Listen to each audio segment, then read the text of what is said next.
So this is going to be a continuation on the last video for the crate and core case, and we're going to unwrap in this video. It's going to sort of be an intermediate to advanced approach to unwrapping. I say intermediate because I'm still going to be kind of pointing out some basic functionality about unwrapping, but intermediate in that I'm going to be showing how I work and some of the methods that I like to use. And so just before starting off on unwrapping, some things that I like to do to sort of prep the mesh to make sure there aren't any issues is I like to sort of reset transformations, and you can do that under the utilities panel, reset X forms. I have my own hotkey. I still like to point out where things are at for different users, and that's done. And this is just to prevent any kind of for example, I had done a prop before where I had unwrapped this partially, and then I reset transforms, and then that flipped all the normals of the geometry, and so the UVs end up being flipped as well. That's just something that I don't want to have to deal with later, so it's just good practice to kind of reset transformations before you begin any sort of new part of an asset creation process. Just to note, one of the other things I've kind of already set up here as far as geometry are the smoothing groups. So I have some proper smoothing groups set up for this, just for successful normal map baking. That might be a little excessive. If this is the case, I'll show an approach to kind of cleaning up smoothing groups in the end to sort of more match the UVW, or I'm sorry, the UVs. I have deleted out any duplicate geometry that I don't want to unwrap twice. So there's a handle over here, these little latches that go into sort of each of these 45-degree cuts. So that, see, that handle's gone. These extra latches on the back, or hinges you could say, I'm only going to unwrap one of those. There's a front hinge, only one of those. And they're actually these cases, or I'm sorry, these like PowerCells, if you will, on the inside of this thing. And I'm only going to unwrap one of those, but there's supposed to be two that sit inside of this thing. And that sort of brings me to my next point, is that there are inside parts to this asset that we're going to need to deal with. And I'll show you sort of how I like to work, or how I like to kind of work on these while unwrapping, because Max isn't very good about hiding things while unwrapping. So one of the things that I like to do is to put an edit poly modifier on the stack, and then I'm just going to, I'm not changing any geometry, that'd be bad, but I'm just gonna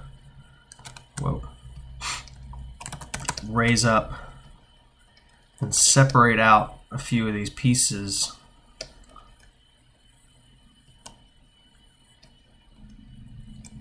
so that I can get good access to them for easy unwrapping.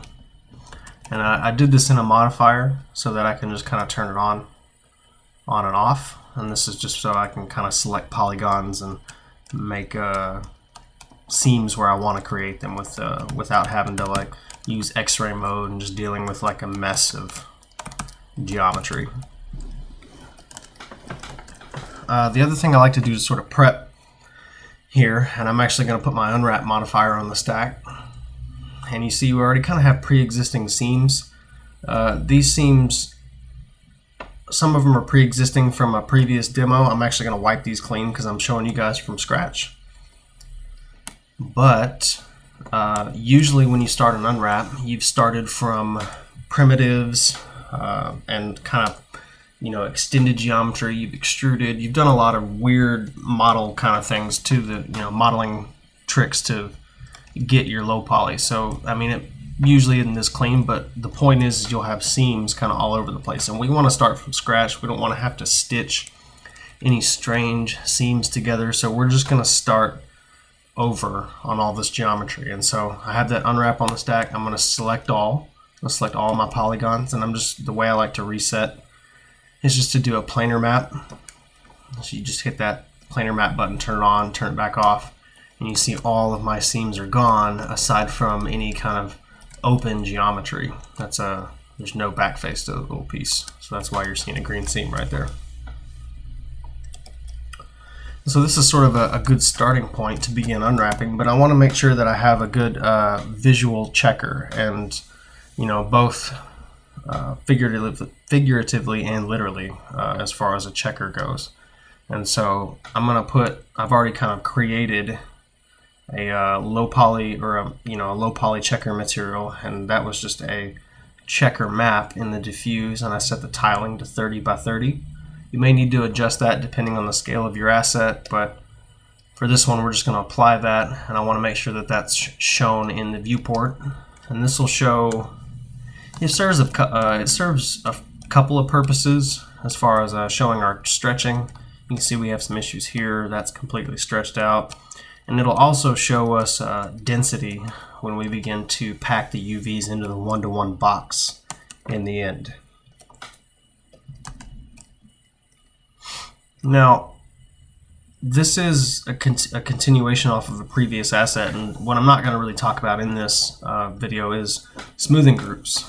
You should already have an asset that was set up with smoothing groups, and if you do this stage sort of properly, beginning your unwrap is a lot easier, and I'll show you what I mean. I'm going to go ahead and open the UV editor, and I'm going to split my max viewport so that I can sort of float my unwrap window. Let me set this up here.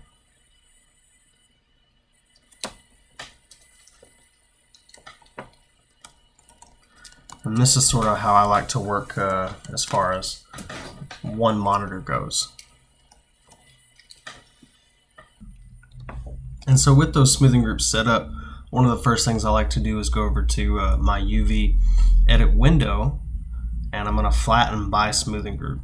And I'm just going to show you what that looks like when you run it on everything. So if I don't have anything selected and I run this, it's going to find all my smoothing groups and apply seams. It's going to break it off into all of these separate pieces. I mean, and it even packed it for us. All of this is, the seams are mostly what I want. I may change some of it, but I don't want it to pack it like this for us. So I'm actually going to undo. And what I'm going to do is I'm going to turn on select by element. This will allow me to select groups of polygons that are actually touching each other.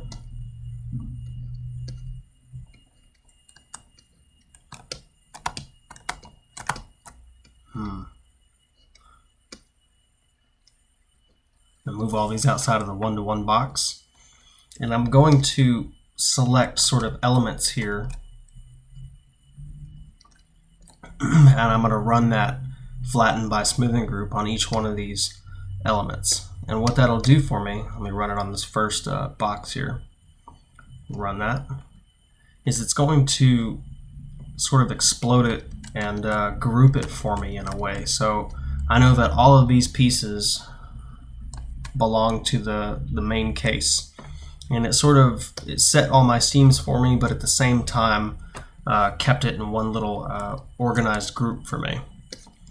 I'm going to select this next group, and I'm just going to kind of repeat that process, sort of explode these chunks one by one, and sort of move them out to the side. Now it's messing up our pixel density, but that's okay, that'll get adjusted in the end.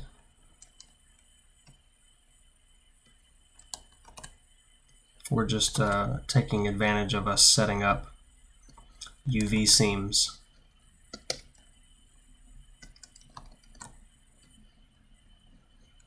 I'm sorry, smoothing group seams. Taking advantage of the smoothing group seams, just sort of set preliminary unwrap seams for us. And you can see that did most of the work for us. And now if you had started without smoothing groups, and that's something that I do sometimes, then these are edges that I would have had to have gone in and select. Maybe I'm selecting out my polygon and I'm breaking these off one by one, and that's a much slower process, but sometimes you just don't, I don't know, you might not start with smoothing groups. I have a script that'll actually create smoothing groups out of my UV seams, and so sometimes, just depending on the mesh or the prop, whatever it is, I like to do the unwrap first and then kind of match smoothing groups to that in the end. Let me just go in and start addressing probably the largest chunk of this mesh. And while that set seams up for us, you can see we have this little piece right here, and this is our whole outside case here. And so we don't have a vertical slice to be able to relax this thing out. And in fact, if I were to go ahead and try to relax this, you can see it sort of collapses in on itself, and it's because it cannot figure out how to flatten this properly with our current setup of seams. And you can see how it's actually, you know, with what we relaxed here, we have these nasty this nasty stretching going across, and there's a lot of overlapping, just not good. So I'm going to undo that, and I'm going to go pick a seam, preferably on the back, in like, you know, one of the least conspicuous spots. And another note about that is, you know, you want it on the back of objects. Like if you were doing a character, you'd want to see him on the back of his head, and you know, same rule applies here. We want it to be on a place that, you know, if we do have a seam, it's in a it's in a location that is in the back, and probably on a natural change in plane, you know, and I'm sorry, the normal of the mesh. So I'm currently doing it on that 45-degree change, and this is just, you know, in case dirt, weathering, any kind of grunge might change on like a natural angle. And so I'm doing it on the back, but I'm also doing it on an angle just in case, just to help ease any kind of grunge painting in the future. So I just sort of manually selected those edges. And if you wanted, I know black and white's kind of harsh, you could actually change your checker to something a little easier on the eyes. You could do like a dark gray and a off-white so that you can see some of this better.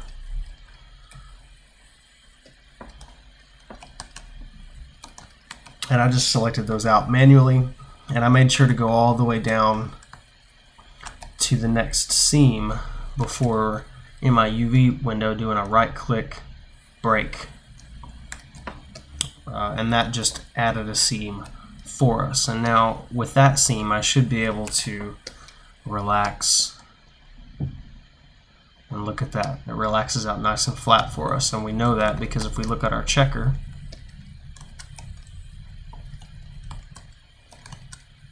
minimal to no stretching at all. And so that's actually the largest and probably one of the more important surfaces to our prop here, pretty much done. And I'm actually going to work through and show you some of the tricks to kind of get some of these other pieces all set up and together.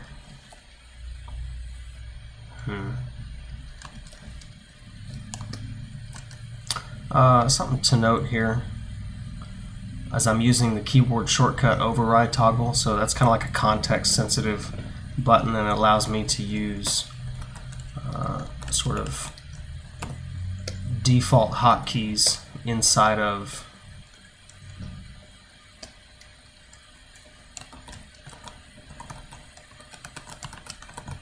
the unwrap window.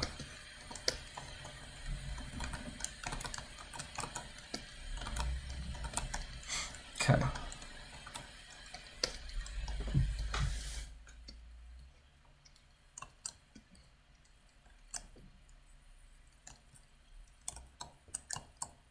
I'm actually just probably going to relax all of this together just to get it going. And one thing relaxing it together does is sort of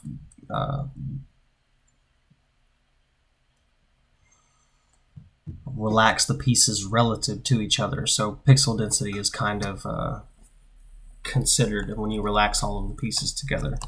And so now I know most of my pieces are kind of a similar size. or the correct size relative to each other. And I can just go in and begin to kind of group some of these pieces together. And man, this is one of the disadvantages to working with a really low resolution asset, is that I have all of these smoothing group breaks, and you just end up with a lot of these kind of tiny pieces in the end. And it's just one of the necessary evils to unwrapping. And so this was one of these pieces that looks like it's going to need a vertical break, and I'm going to kind of do it in a similar location as far as that other one. So maybe run it along right there and do a right click, break, re-relax that. Ooh, maybe turn that amount up so it goes a little faster. And if you ever have a long little strip like this that's kind of struggling to unravel itself, sometimes when you have overlapping geometry inside of an unwrap, it can be difficult to get to sit here and watch this thing try and unravel itself. It could just take forever, and in most cases it just won't happen at all. So I'm going to stop the relax and actually change it to relax by edge angles.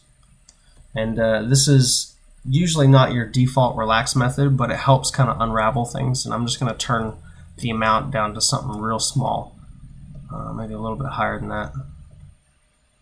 And relax by edges just tends to be a little better about working out that kind of unravel. So that's a good point. And then I'm going to go back to polygon, turn it back up.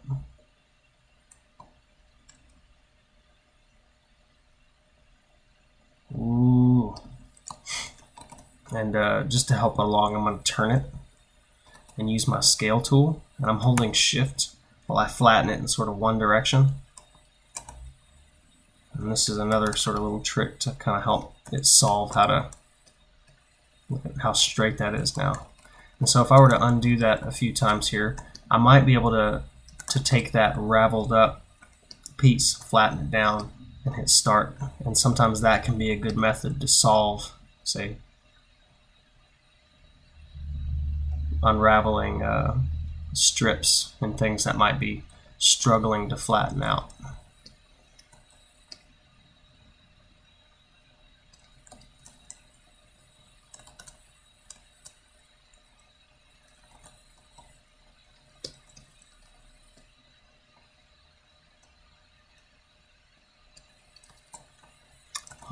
Flatten that one more time and turn my amount down here. And this is just sort of how I finagle pieces. So rather than hitting relax and letting it relax all the way out, because I get these little S-bends and kind of weird things happening, sometimes it's better to do that trick and just hit apply a couple of times. And then now I end up with this much straighter sort of strip.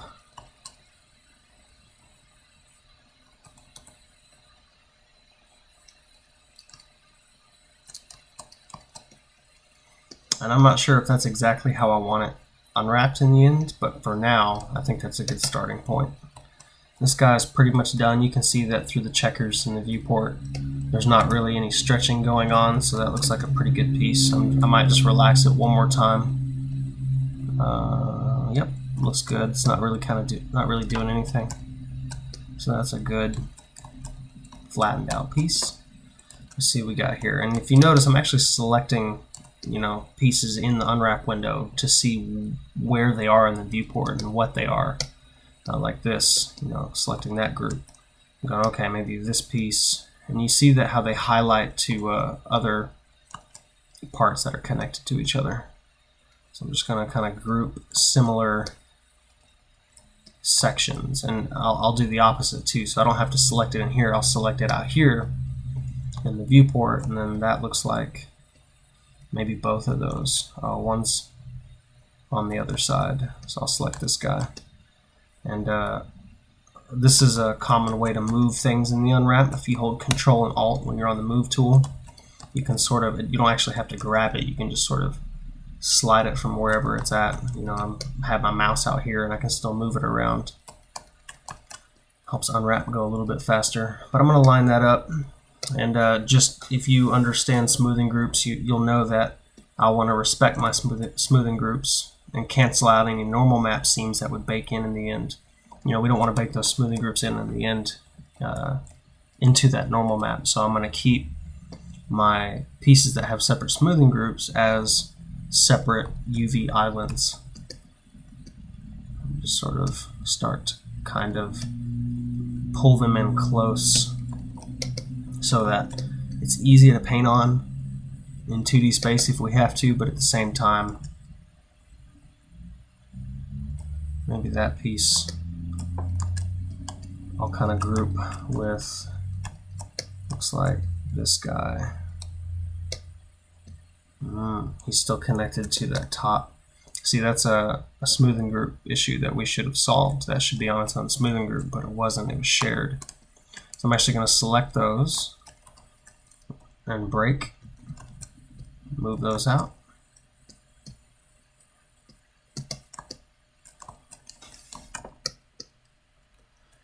Maybe sort of align. I'm going to do a rotate by 90 degrees. That's what these buttons are right here. These little arrows. And I'm going to leave that there for now. Sometimes I like to shrink pieces down a little bit just to sort of force a better pack in the end. But for the moment, I'm just kind of organizing my unwraps. This is that opposite side.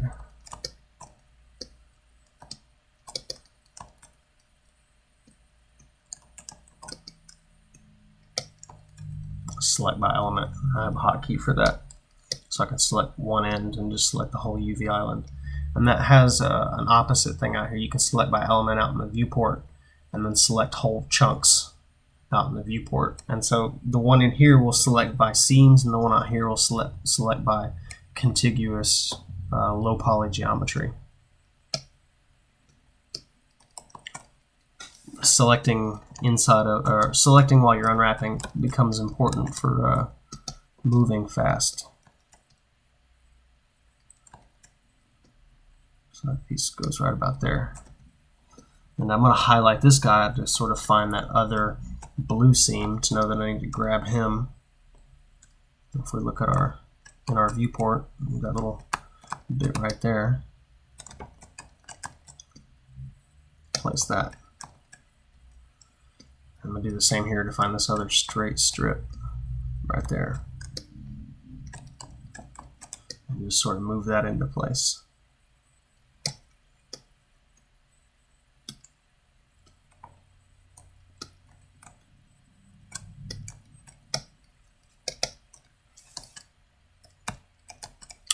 And I'm going to mimic, because we want this crate to be mostly unique.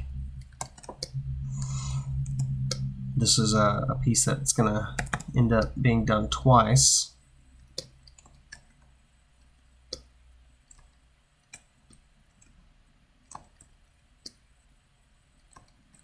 So we got that piece, that piece, that piece, and that piece. Move all those up. Put him there. And I'm just sort of rebuilding this unwrap in sort of a logical fashion. It's a lot of rinse and repeat. I've actually used most of the tools that I tend to use while unwrapping. They have specialty programs out there. I just like to kind of stick to Max for my unwrapping. Or I mean, not necessarily for my unwrapping, just I like to try to limit how many programs I use to do a job, because I really don't enjoy importing and exporting things. For these bottom pieces. So it goes there, this little corner, looks like it kind of goes in there somewhere. All these tiny little pieces.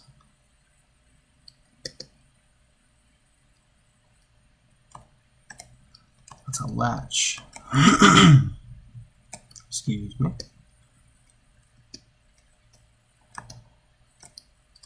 Goes over there.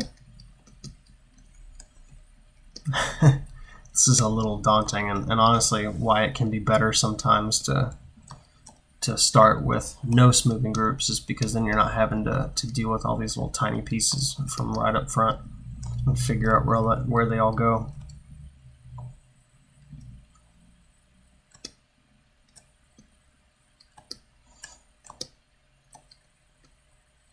These are all the little feet on the bottom of the crate. And what I might do is just select, let's turn off ignore back facing. Select all of these. Maybe deselect some of that here. And that sort of looks like all of my bottom pieces that I'm just going to pull out to the side. And what I might do is replanar map that and then just break off the pieces that I need. We'll see when I get there. This is front latch.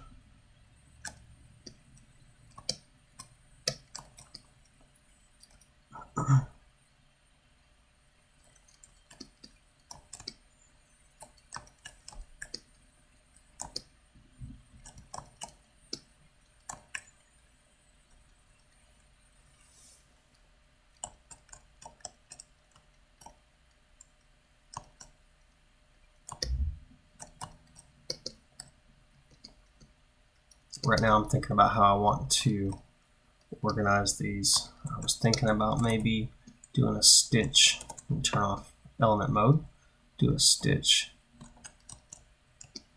these two sides and sort of stitch those in there. And now that, wait, that one and that one, right click, stitch. It didn't like me doing both of those together, so that one and then that one. Click stitch.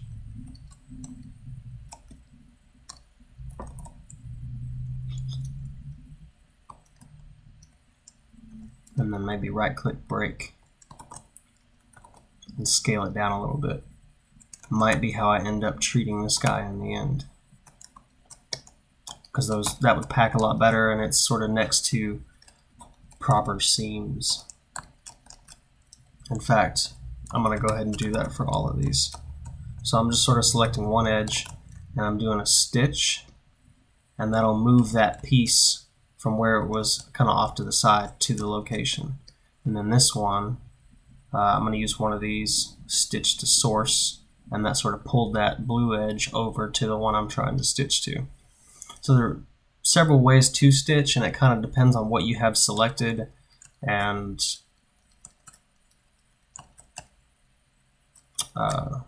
what the piece looks like. So I'm going to do these. So select that edge, stitch, and then select this one, and then maybe stitch to source.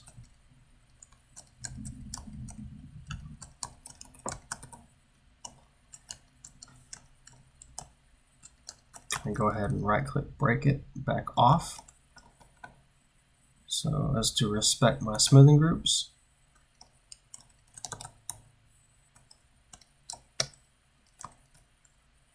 Right click, break, and then I'm just holding shift while I scale it. If I get in close here, holding shift, I'm scaling it in one direction, and so I'm just sort of pulling it away from the other edges, and then I'll do shift again and pull it away from the vertical edges to leave some space.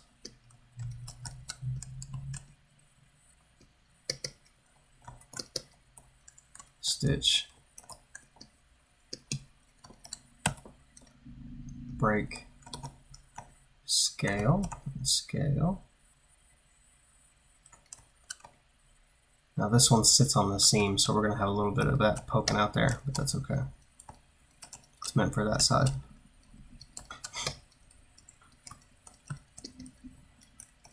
Might kind of do a similar thing for this. Maybe not, because I have these. I also have these little bits that I want to take into consideration. So maybe I just instead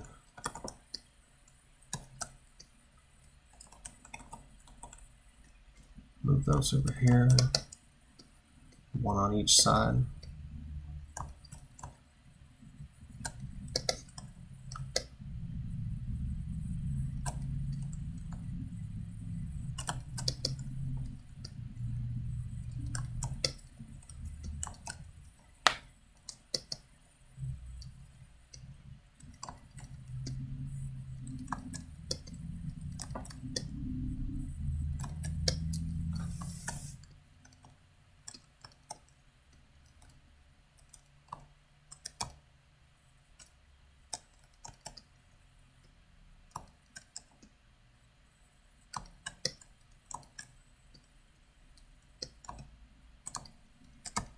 Just using those blue seams to figure out what I'm grabbing.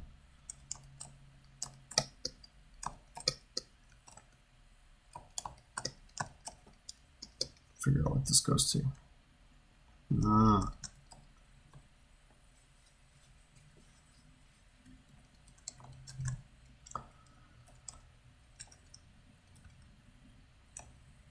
So all of these pieces need to be arranged in some kind of intelligent way. And I might just do that at the top of each of these. And now how I'm going to, I don't like these at that 45-degree angle, so what I'm going to do is select one of these edges, and I think it's that one, align to edge. They changed all these icons more recently, so I'm trying to figure out what they are. Align to edge. So if I select an edge and run my align to edge, it's going to flatten that out for me. And actually these pieces look like they need to be relaxed, because when I do that align to edge, it kind of bothers me that there's that wonkiness to it. So I'm just going to manually, I think that's, oh, that's the bottom one.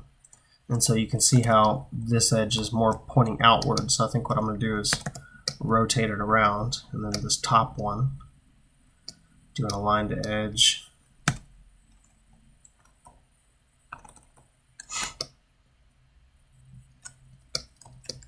I'm going to organize these guys just like this.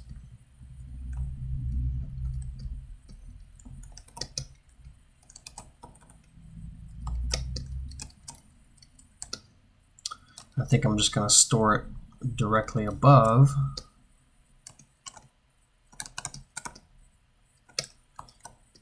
its buddy. So select that one, figure out which edges need these two. I'm just going to repeat that sort of same thing. Line to edge, line to edge.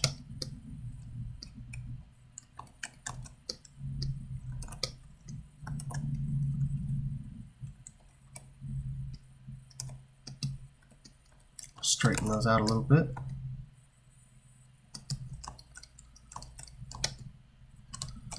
Store.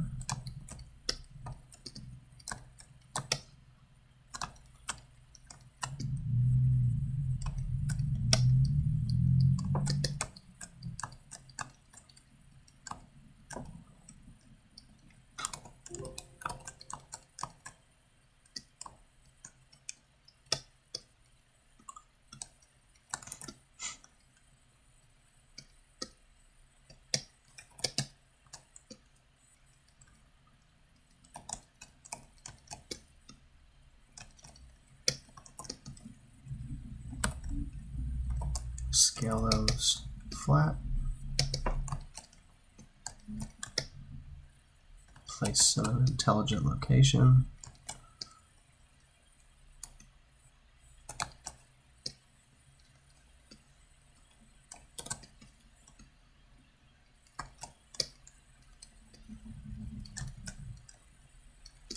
Wowee.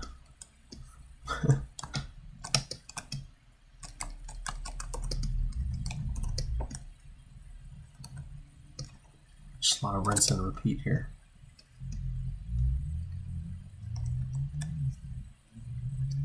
And I'm watching which one the top is, so I sort of know which direction to face it inside the unwrap. So these need to be rotated. I'm actually selecting vertices here. I did this on the last couple ones, and I used the align horizontal to straighten those out.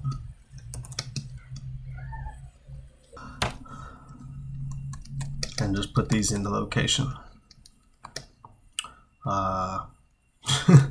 Sure. Like I said, we're going to pack all this later, so I'm just kind of semi-organizing for now. Let's see, those go to the latch. You.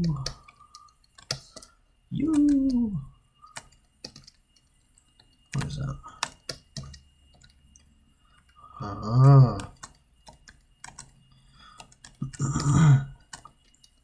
Tell you what, these were initially put on their own smoothing groups, but man, sometimes you just don't want to deal with all these little tiny pieces. So I might select those, and really they would go to these corners. That one goes there. If I highlight this one, it goes there. If I highlight that one, it goes there. If I highlight that one, it goes there. And so that they, how do I want to do this? I'm kind of thinking that I don't want to separate them all, so I might just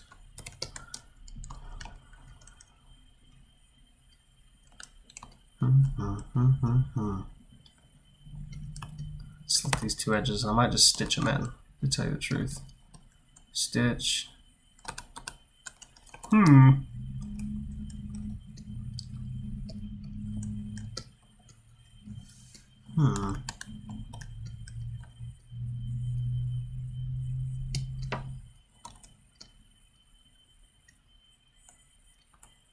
Just kind of manually moving some vertices here. Usually not something you want to end up having to do a lot of, but sometimes very necessary.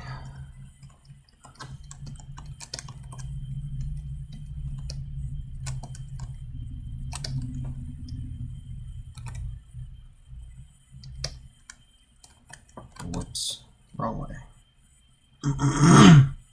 Oh, something that a lot of Max users don't know is that the unwrap window actually respects angle snapping. So if you're having trouble rotating, like currently I'm rotating on 0.1 values, 0.01 values, you can actually turn on angle snapping, which is here for me, angle snaps, and it will respect 5-degree snaps, which is pretty cool and can be irritating if you're doing things like align to edge. That one seems to respect 5-degree angles as well, so it'll snap to the nearest 90, but then it'll be like 5 degrees off.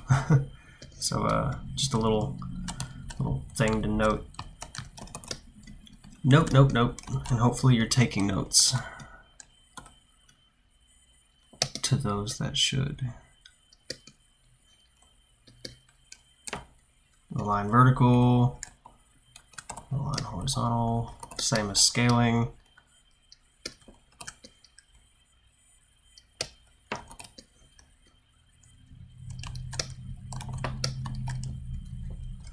There we go. Oh, forgot one.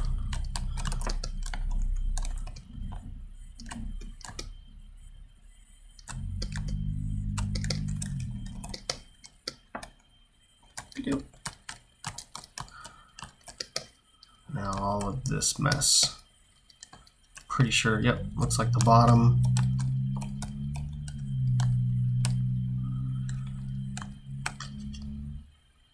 How do I want to treat this?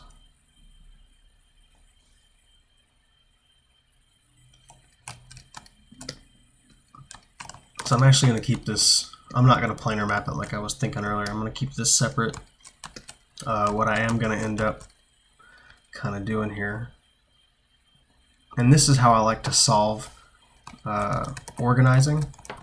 Is maybe like I might go and find one of these feet here and just sort of select the whole thing out like this, figure out where all those pieces are, and then these pieces I would end up doing a planar map on. I could planar map it or just stitch it manually, but say I did planar map it, and 2018's UI is kind of acting weird for me on this computer, but I'm going to planar map that. Oh, the thing about planar map is it is going to change the size, and that's not something I want to do. So I'm actually going to undo that and do this manually and just start to kind of stitch some of these pieces.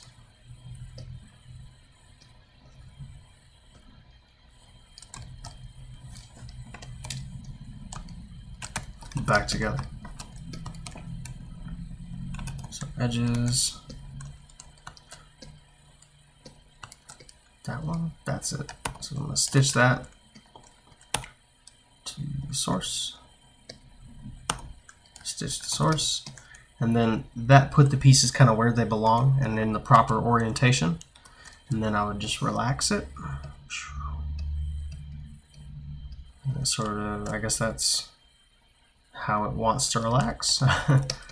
And then I would just re-break those off to respect my smoothing groups. And that's how I'm going to solve these feet, if you will. Just like that.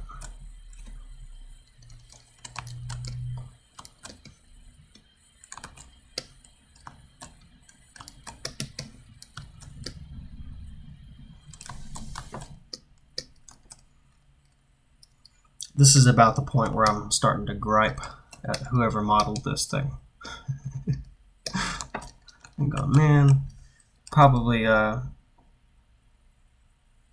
mean, it's just choices made can sometimes be, can look good, but technically can be very difficult to deal with. And so all of these feet on the bottom of this thing, it almost might have been better to bake all the feet flat for the game.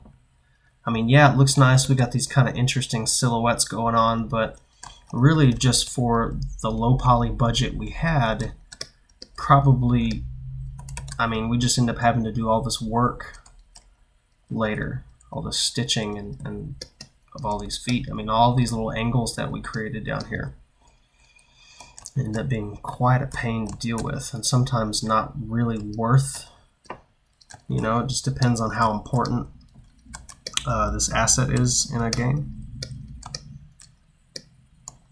So these don't even go together.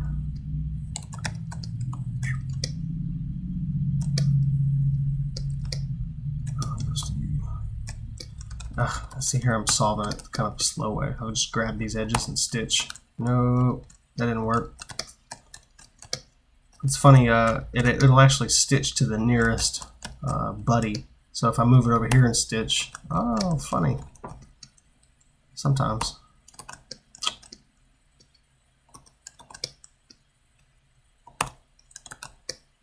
Stitch, stitch. Just go through and kind of repeat this.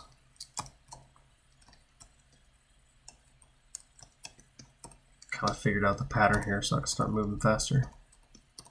Stitch, stitch, select, select, stitch, stitch.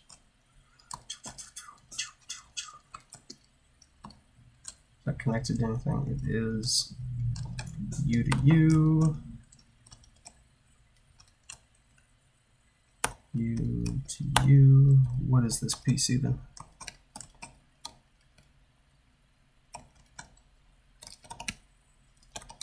Let me select my polygon. There we go. Okay. Okay.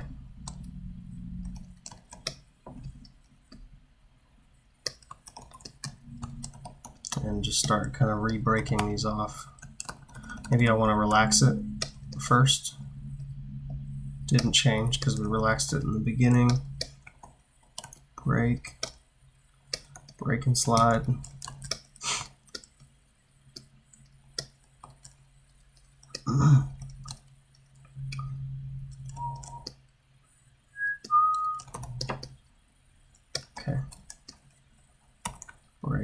And I'm holding shift when I'm sliding these pieces out. So I'm actually doing, it's like a right click break, and then I'm holding shift with the move tool, and I'm doing that control alt drag. And so that's what, it's kind of a lot going on, but that's what I'm doing.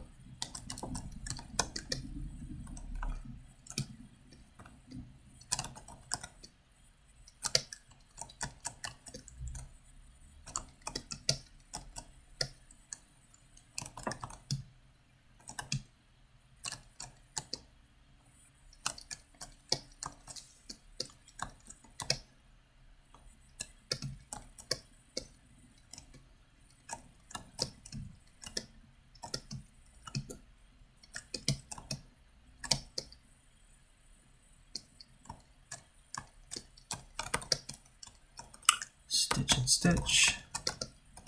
Whoops. Break, slide. Break, slide.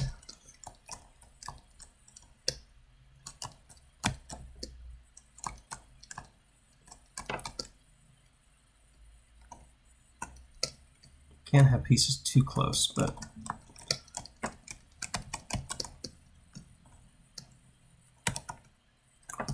gotta leave room for the padding.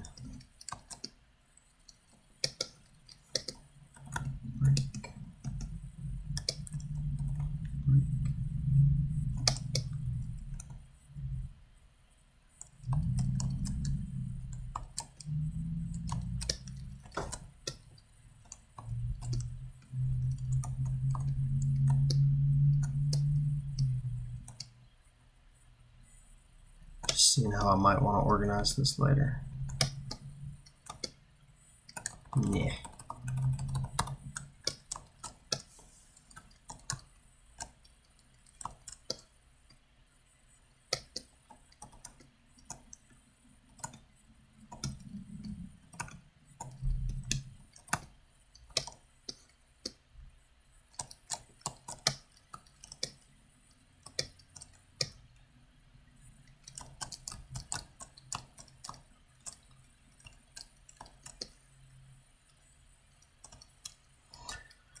This is the top. It looks like we kind of have a lot of similar stuff going on. Move that out to the side. I'm going to take a break from all that tedious stuff and just tackle the cylinder for the moment.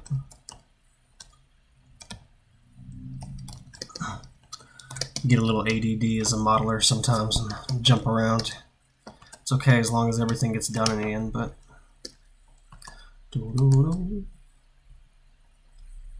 there's not really a back to this thing.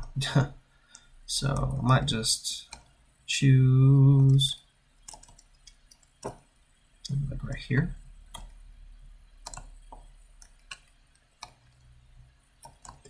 That didn't look good. Maybe I'll choose this edge.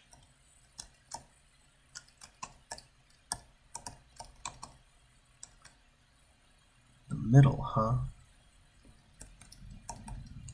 Yeah, I'm not liking that one either. Maybe...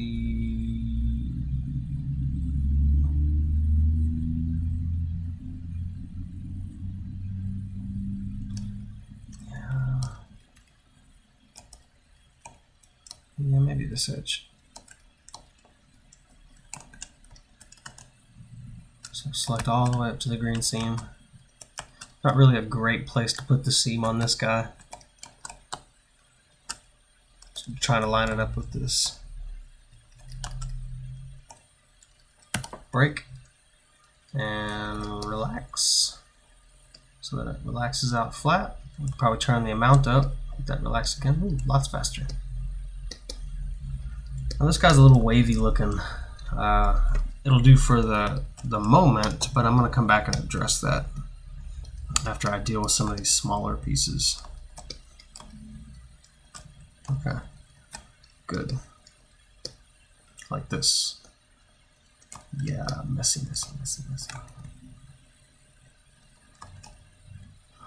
Actually, on second thought, I'm not liking how we have these two chunks here, and then this one ends up being kind of strange. Like I just want, maybe I want this UV island to be symmetrical, and I don't like how I have this little hangover on the end. So I might put that cut there, split that, select by element and slide it over, and just sort of re-stitch it down. Stitch, stitch, stitch, and then do a relax on this thing again. So a little bit more symmetrical, kind of guarantees that these little gaps are going to be similar and will pack similar.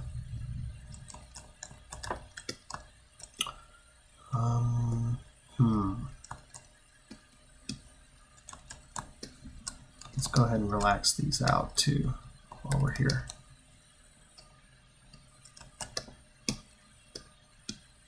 Relax all these little pieces.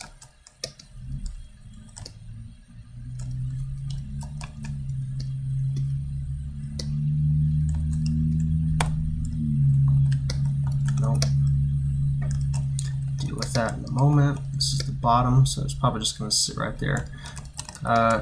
You don't want to do, I've seen this done before, and I've done it myself in the past, to weld in that little bit right there to kind of keep it with it, but it just looks messy, and sometimes you want to use little circles like this to fill in empty spots on your unwrap. And it doesn't respect smoothing groups anyways. You'd end up with this tiny little seam on that connection point. These guys are, let's see, there's a third one somewhere. Aha! Relax it. What's this? Relax it. It's our handle that we got going on at the top.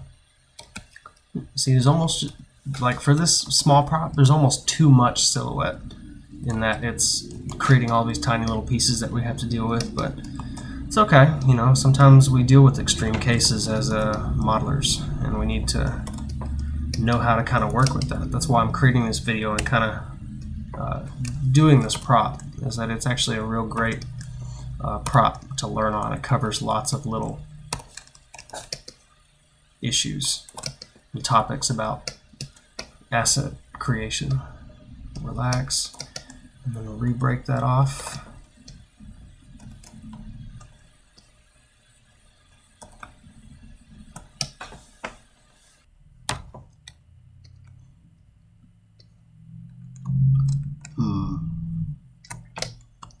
Yeah.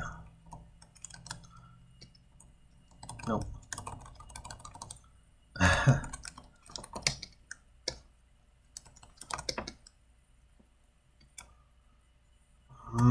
A lot of pieces for that handle.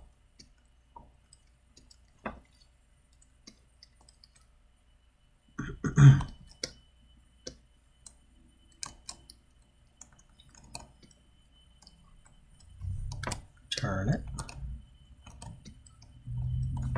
Turn off element mode. Maybe these.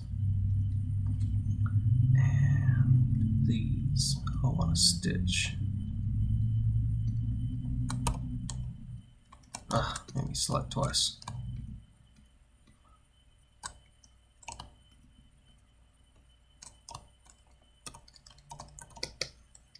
Relax that whole thing.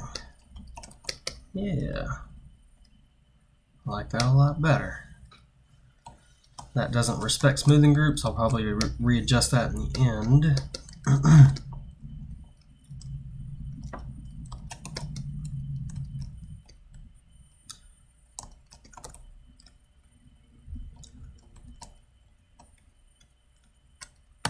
And I'm actually going to stitch these pieces in because it's a good way for me to organize. I'll show you. I'll stitch that. Stitch some of these bottom pieces. Boom, boom, boom. Boom. Boom, boom, boom, boom. Stitch. Boom, boom, boom, boom. Stitch.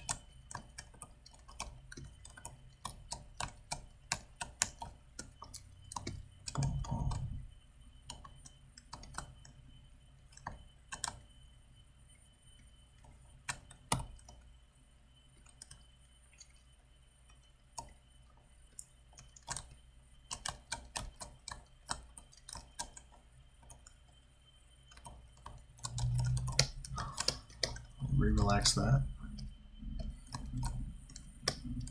And now that looks a lot cleaner, but I'm still not done. And I'm going to break these out, but what I'm going to do is flatten out with the scale tool here. Give a nice flat bottom, and I want to give a nice flat top.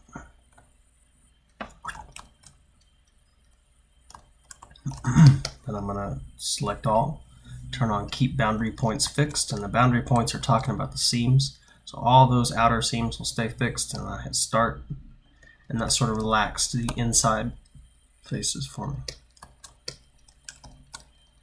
We got a little waving here that I could fix,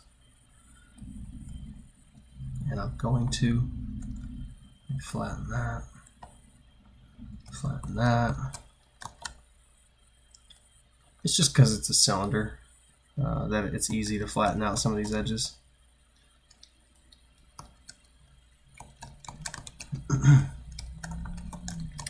Now I can see stair stepping in that green seam, and I might just pull it off to the side, straighten some of that out. Same for this guy. So this is where that, this is just me being super clean.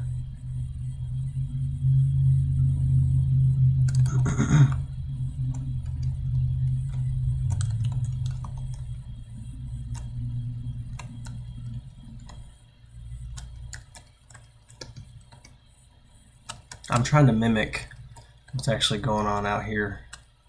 But we know that this is fairly straight, so we'll keep these edges as straight as we can. And like this guy, a little bit of compromise.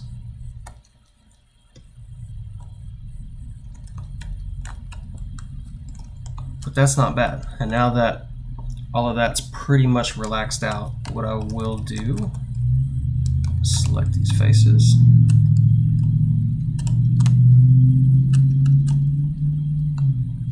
Boom, boom, boom, boom, boom.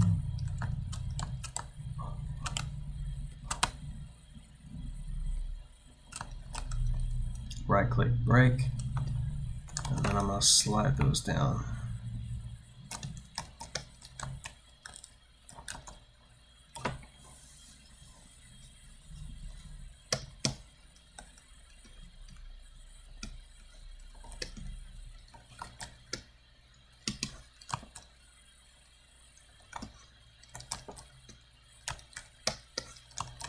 Check that rescale elements, and this will sort of scale everything to a similar textile density, because you see on the handle that's a different size than what these checkers are, and so it's just sort of rescaling all these pieces relative to each other to be the proper size.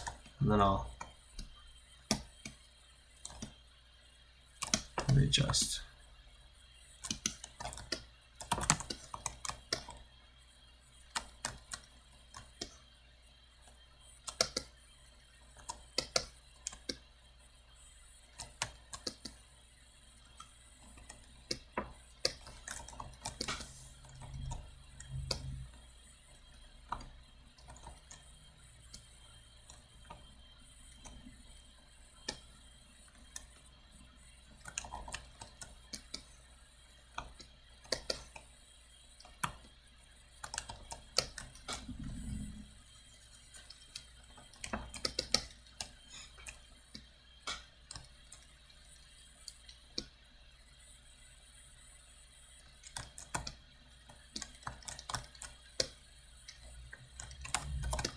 Oh, this is the handle on the side.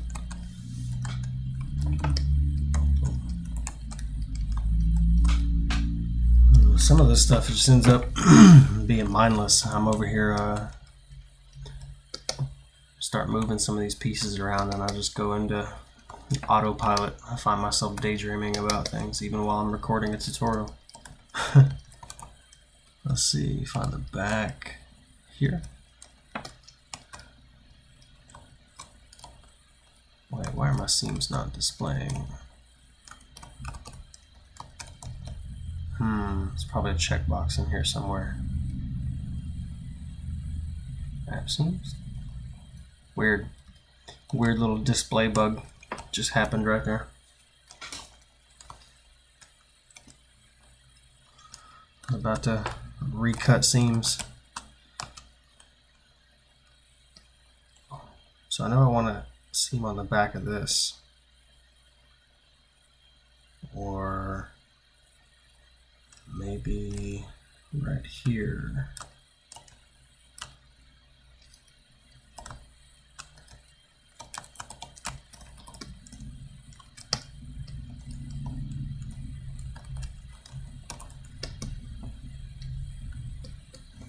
See how this piece relaxes. Oop, not good. Let me undo that. Figure out why that didn't relax very well. Let's see if we want. I'm picturing this thing is going to unwrap like an H. So maybe I just need to put a seam here.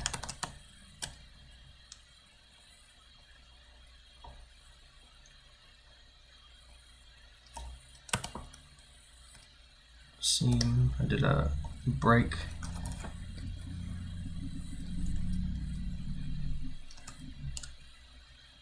I'll probably put one up here, right there.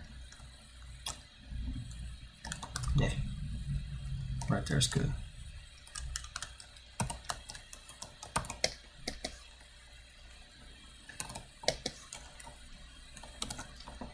Turn off relax.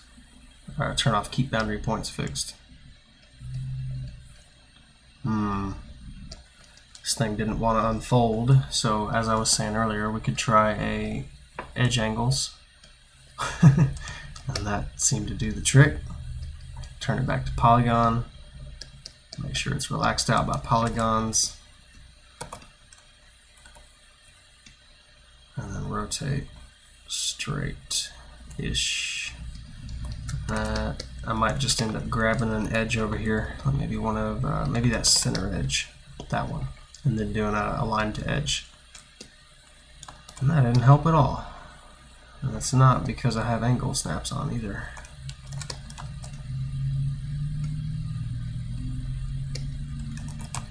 Sometimes it just isn't any good. You need to rotate manually. Without angle snaps on.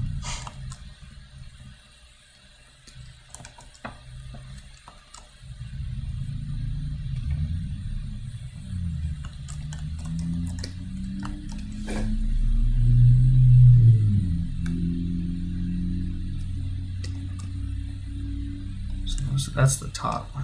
This whole thing's upside down.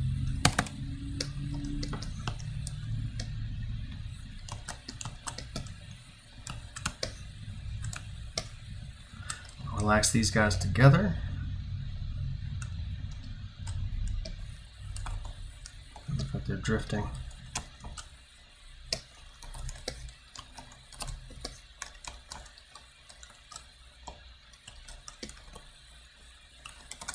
And then try to place some of these guys in the correct spots. So like this one goes here.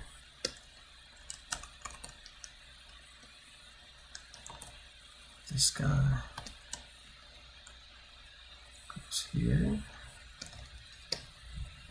And we have these inner ones.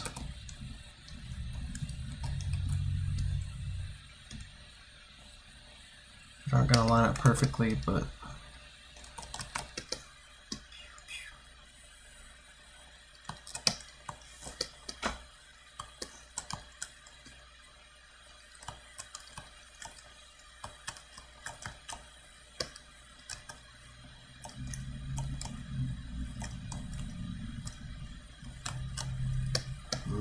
that's an easy one. I'll stitch all this together. And then relax. Stitch, stitch, stitch. I was pretty sure with how it ended up, put the seam on the front for us, and that's not what I want. We'll put it on the back. So it needs to be broken through here and then re-stitched over here. Stitch. Relax. vertical. Maybe straighten some of these out using that edge align, basically. Vertical, vertical, snap, snap, snap. Turn the amount down. I might relax it just a... Well, it's mostly straight.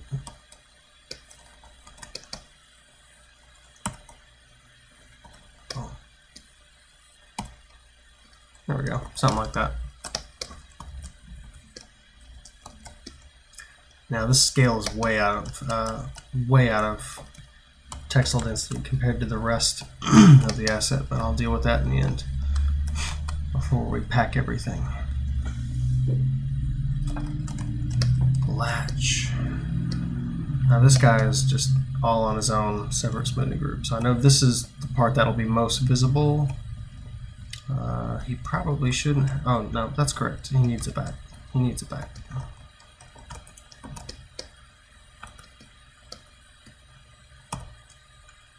So doing what I was doing earlier, where I'm kind of stitching some of this together just to organize, and then I'll break it all off.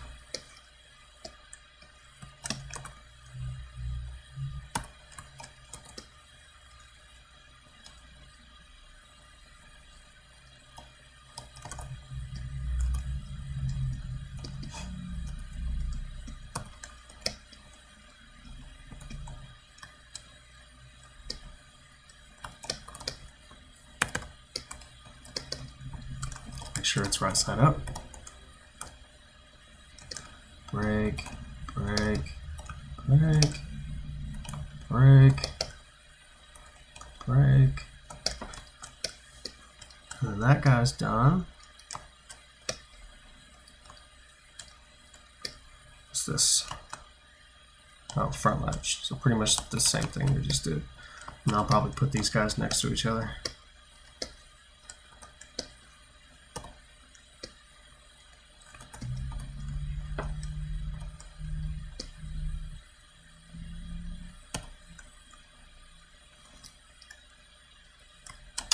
Not what I was wanting. I think this is better down here. I guess that's up there, because that's the back. Oh, I stitched it to the wrong side.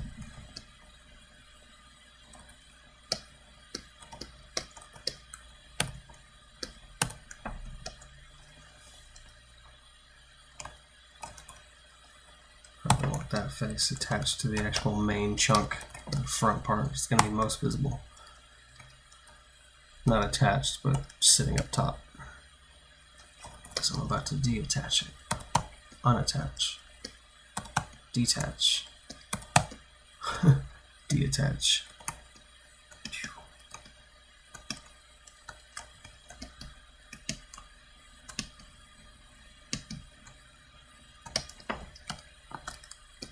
Something like that. Only way to really prevent this many little single pieces like this would be to chamfer every single edge of this little box. Otherwise we have to use the smoothing groups and break them all up. But I mean, this is the cheaper solution in terms of polygons, but not necessarily the cheaper solution in terms of time.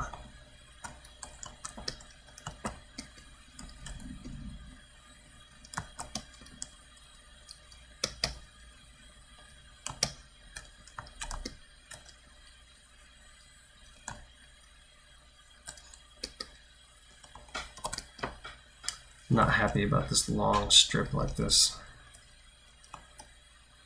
I'm curious, maybe I can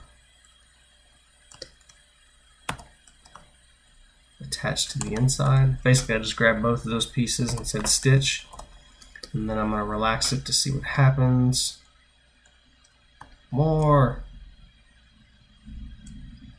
And it's not pretty. So maybe I'll undo that.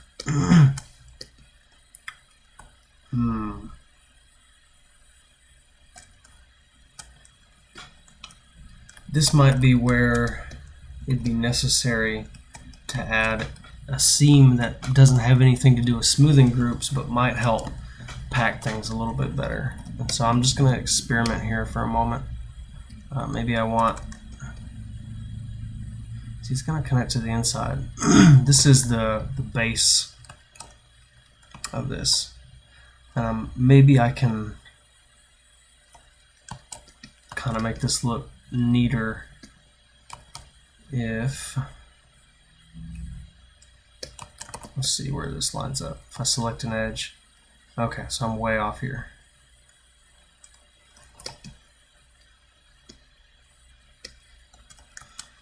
I don't even know which one of this is, well, one of these edges is the front, so I might grab like a front edge and see where it lands in here. Okay, so that's kind of facing the direction that I'd want it to. Maybe what I want to do is break it there on these four corners. I'll do it just on one side. And so that gave me, where'd that piece go? This piece. Maybe this. This is still going to be kind of messy.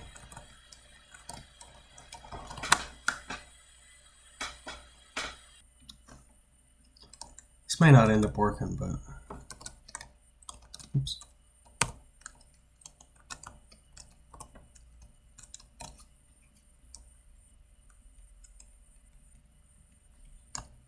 Come on.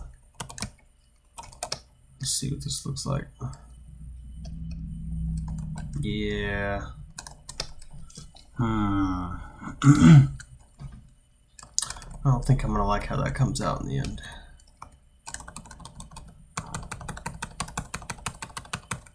So undo that. Put that back.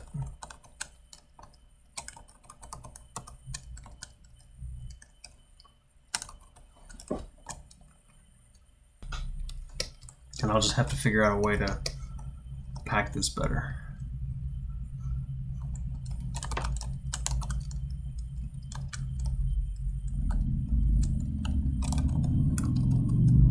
Maybe that ends up being something that would look... No, I don't even think that'd be better on the inside. Maybe this piece might be better flattened out straight, but I doubt it. Might just have to stay like this. Maybe I can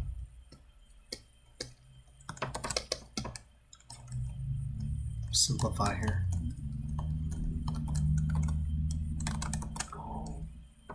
Whoa. Shrink it just a little bit.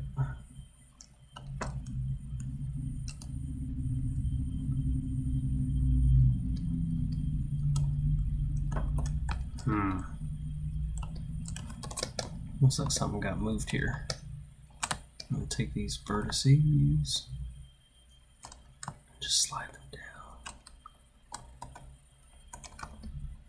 Oh. I feel like that should be straight.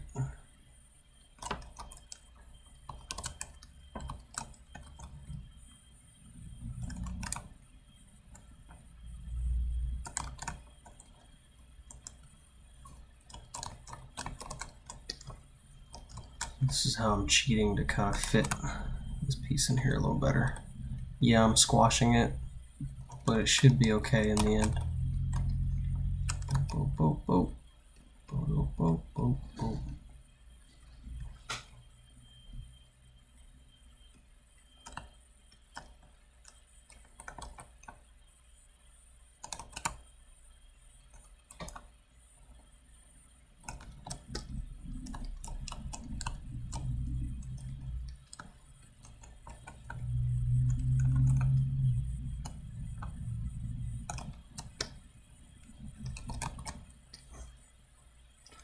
So maybe something like that will pack better in the end.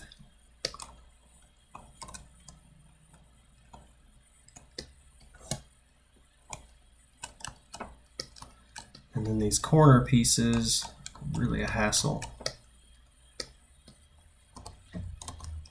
Oh, I just welded into that. Let's see how that looked.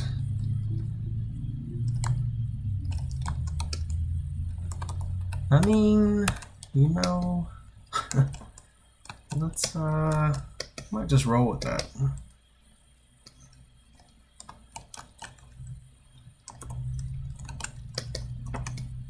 Oh, you and you stitch. You and you stitch. You and you stitch. You and you. You relax. Relax.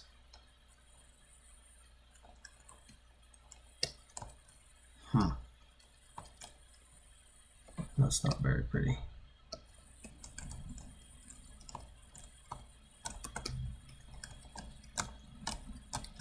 Oh, it's because I stitched it in on itself.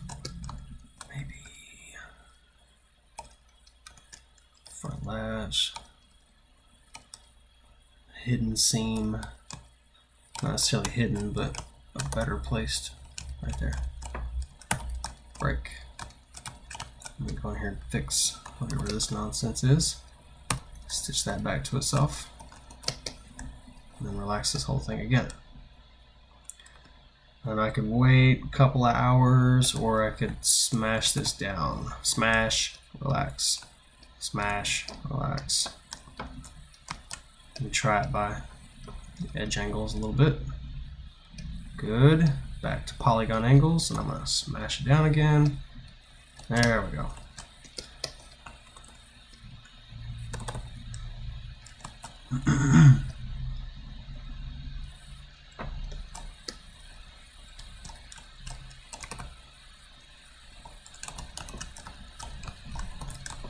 So I'm going to sort of bend this piece back into place manually.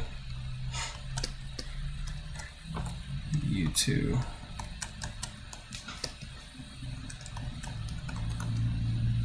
Smash flat. I'm going to try and take that amount way down. Maybe just hit apply a couple of times. Apply, apply, apply.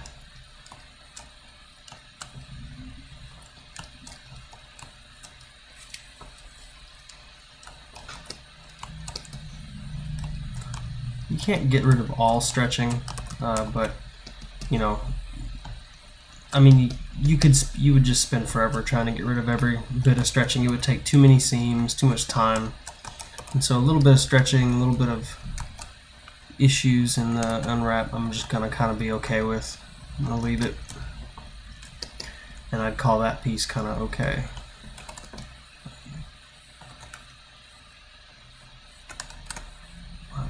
Make it a little thicker.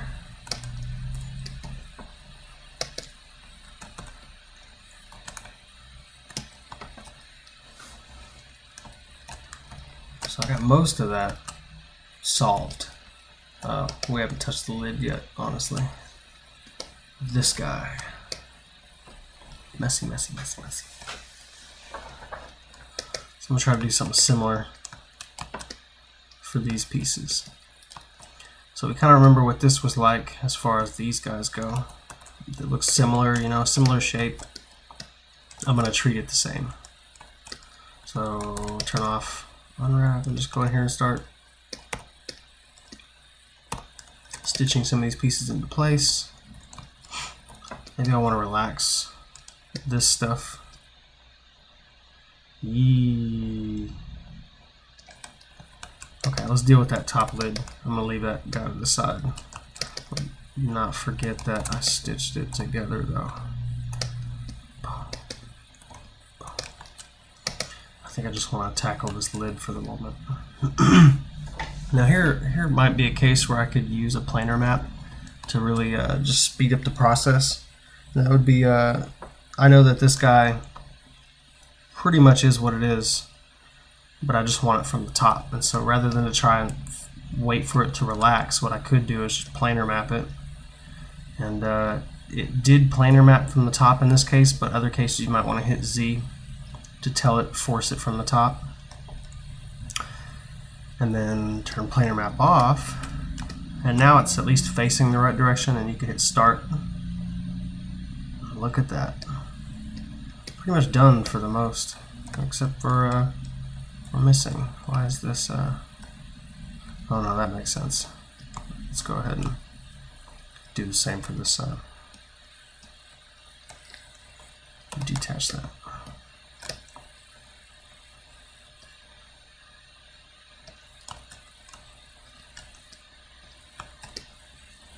I'm not a fan of this thing being kind of bowed like it is, so I might, because it's not bowed on the real asset, so I'm going to put stretching in another location, because I'm going to force this bottom edge flat.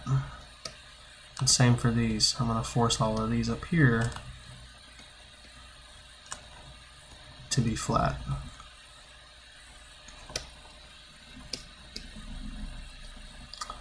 Maybe do relax by polygons with just a little bit of an amount. Hit apply, no. Yikes. See what keep boundary points fixed kind of does for us.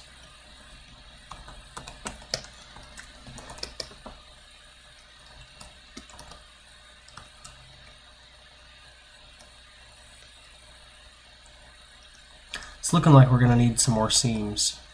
One here maybe.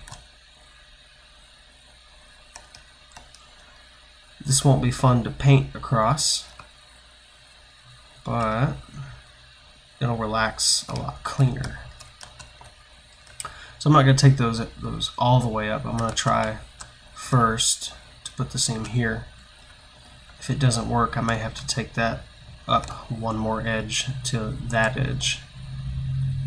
I'd rather not, but let's try this first. So I'm going to break those and then relax. Yeah, like that could be passable.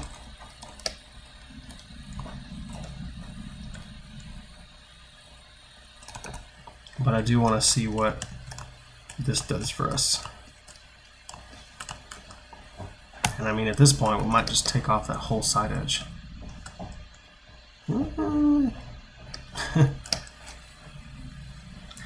So that's pretty clean. But I'm gonna detach it, relax it, and then maybe reattach it back.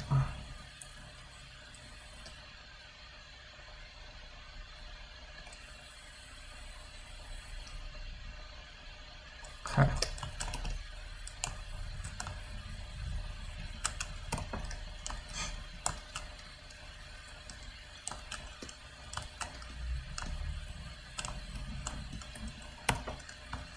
So not too bad, and this is so close that I might as well just go ahead and restitch it back. It's going to add a little bit of stretching, but it's just less seam to deal with.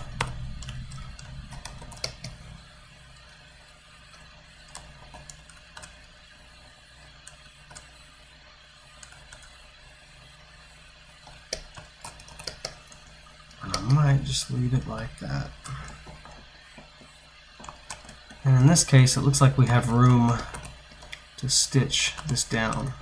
So I'm going to stitch that there. And let's stitch the other one into place.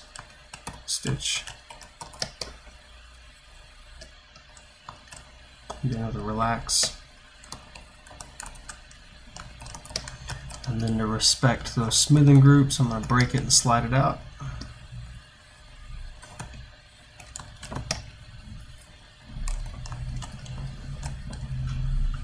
Maybe we can get these to kind of do what we did on this one here.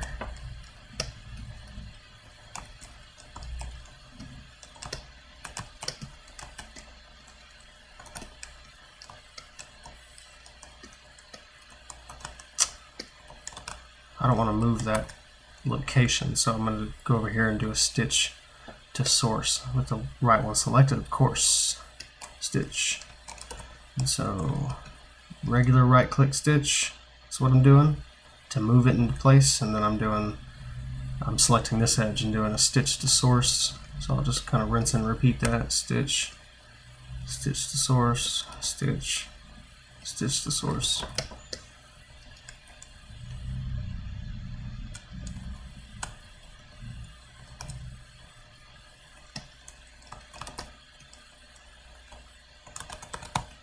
Flatten that out.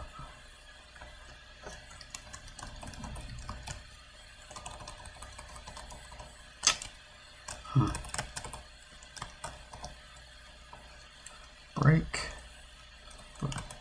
break, break, break.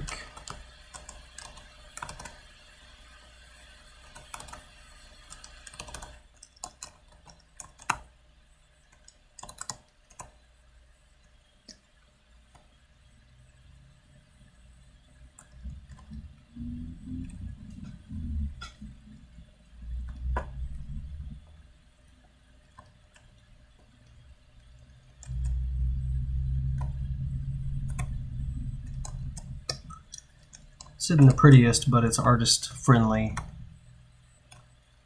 paint friendly.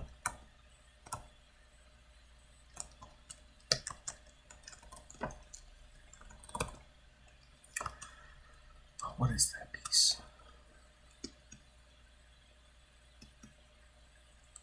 Gross.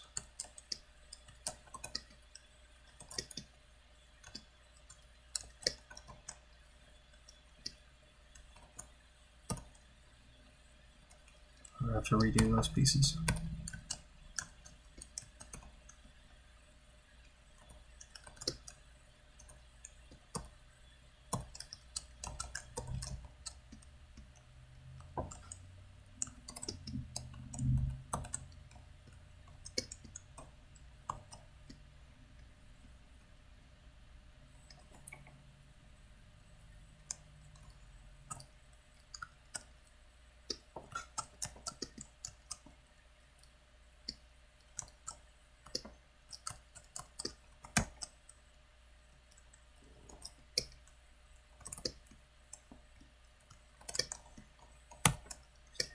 Stitch, stitch. Do the same thing on this side. Stitch, stitch, stitch.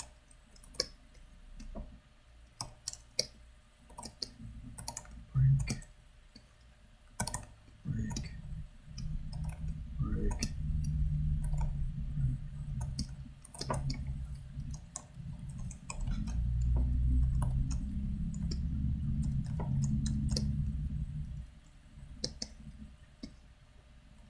Looks like this is the front, so I might have to flip this whole thing. No, it's the back. Okay. Okay, I feel good about that. Feel good about that. Place, place.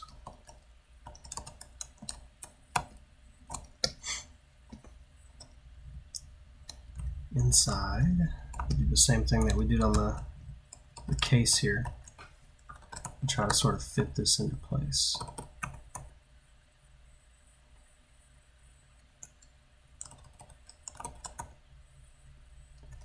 By cheating,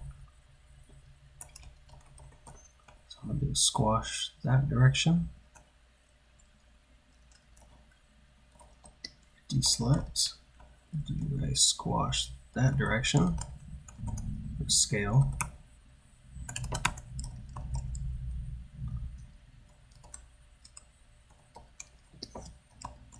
do the same thing on the other side here.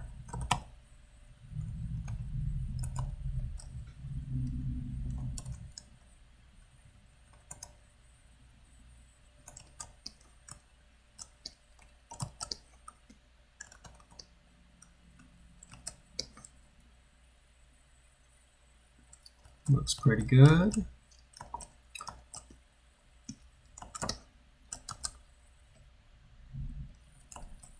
Looks like this guy needs a seam because we just have an O-ring at this point. I want to match it to the same break as we did on the that break that we did there. So sort of the same corner right there. Break it there. Let's do an edge. Let this thing try and unravel itself a little bit. Doesn't look like it wants to. Okay. A little bit flat, a little bit.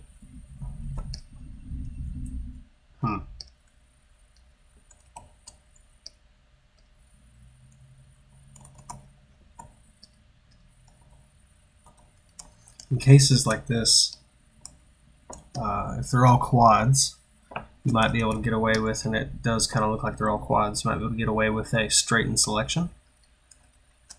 And that will, it doesn't relax it, but it at least flattens it out for us, and then we can go in and relax. So that's another way you can kind of unfold if they're all quads. If that wasn't going to work for me, or if they weren't all quads, you might end up going in and literally, see, this is everyone's always looking for the tool to do it for them, but you know, you can always manually unfold this yourself. I mean, yeah, I'm stretching it, but you know, sometimes you just got to do what's necessary here. And so this might be a way to kind of manually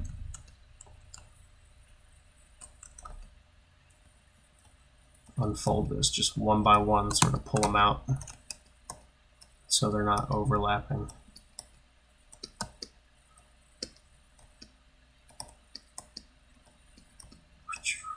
There we go. And then you'd go in, relax. And that would be a manual way to sort of unfold it. Necessary sometimes. Flat, straight.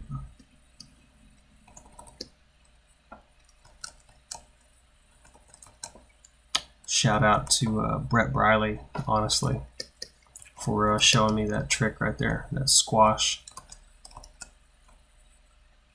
He was the one who originally showed us that scaling it flat like that and relaxing it out can help you unfold things at times.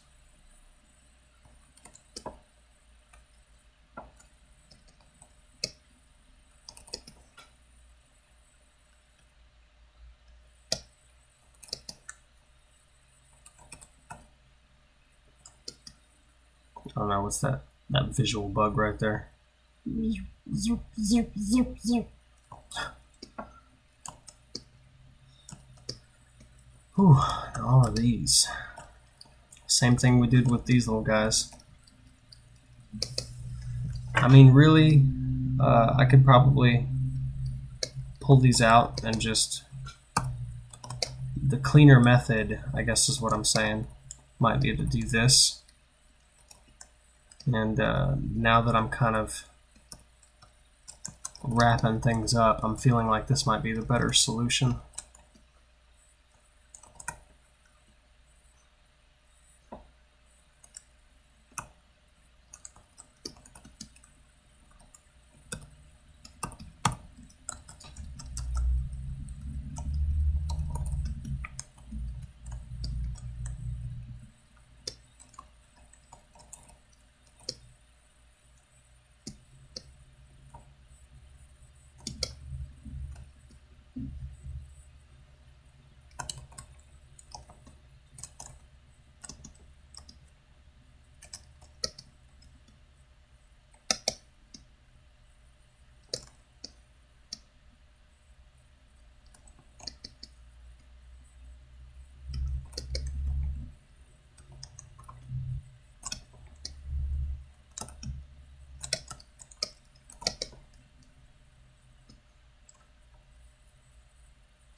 That may be better. Oh yeah, forgot about these guys. Relax. Okay, that was easy. They just needed to be relaxed again to kind of straighten them out.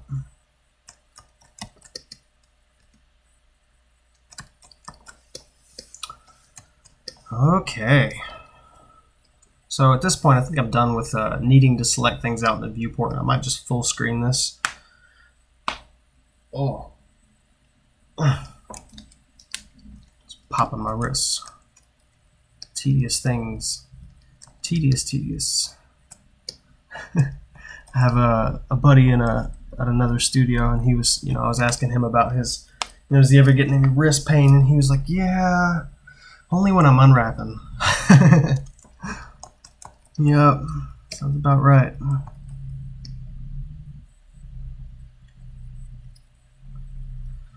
So, actually, I do need the viewport here because we have issues with textile density And what that means is these UV islands like this guy, you know, you see how much UV space I'm giving that compared to, you know, these much larger surfaces.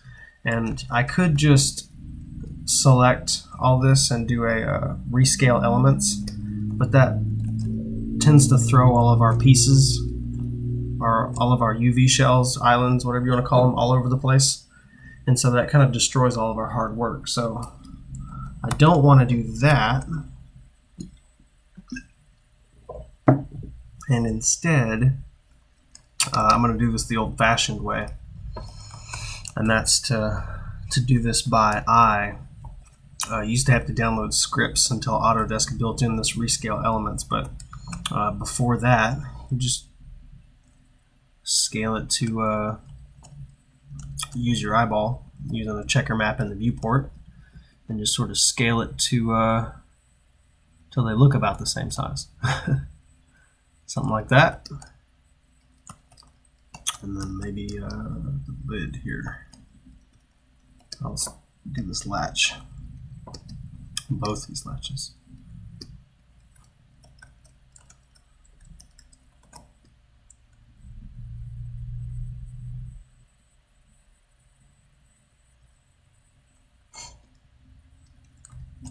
Scale them to the right size.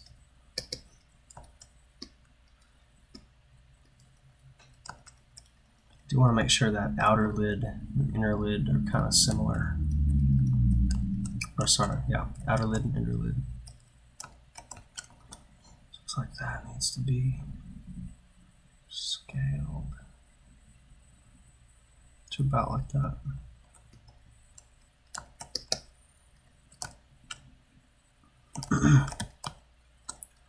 And I'm gonna check this guy. Looks like he needs a lot more space. A little bit more space. So scale that up.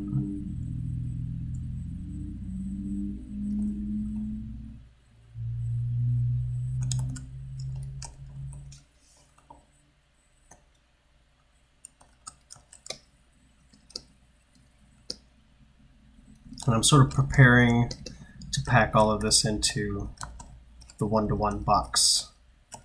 Woo! Yeah, this got way too much. Down, down, down.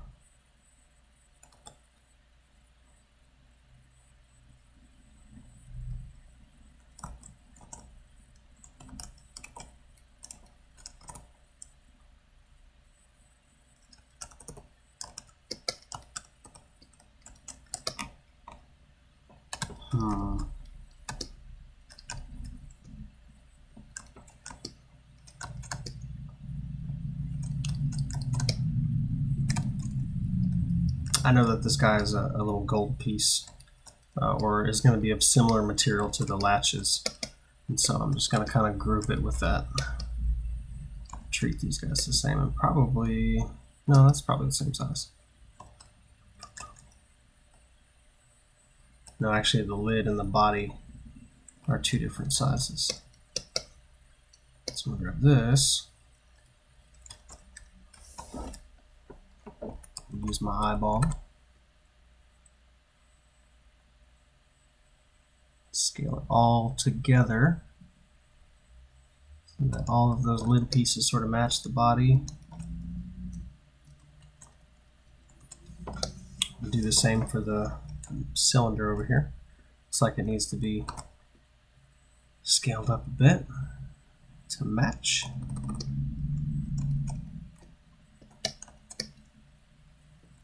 Oh.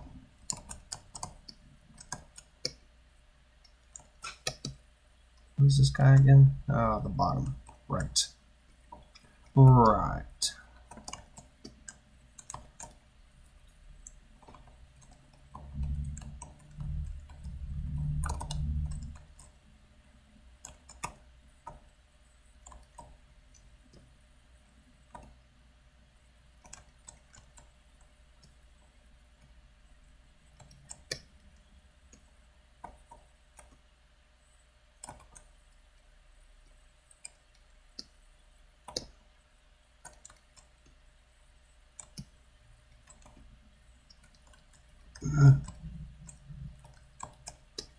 bottom needs to be scaled to size.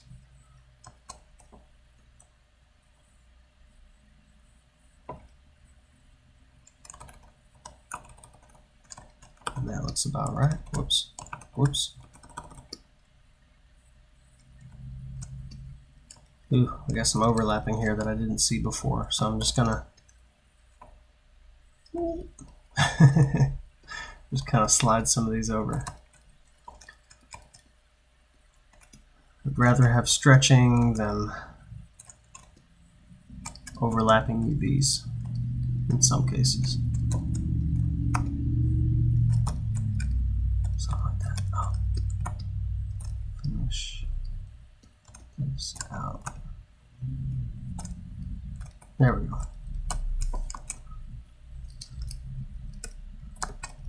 I'm going to go back into my material here and change the tiling up to 50 and just kind of retake a look at my textile density, and maybe even without wireframe on. That helps a little bit. I can see that this latch now isn't really the proper size.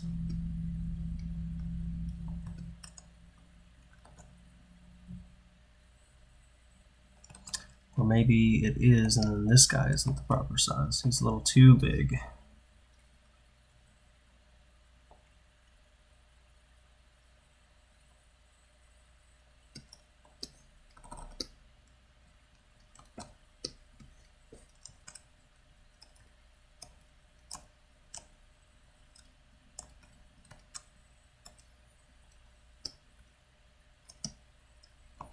But it's all looking pretty consistent.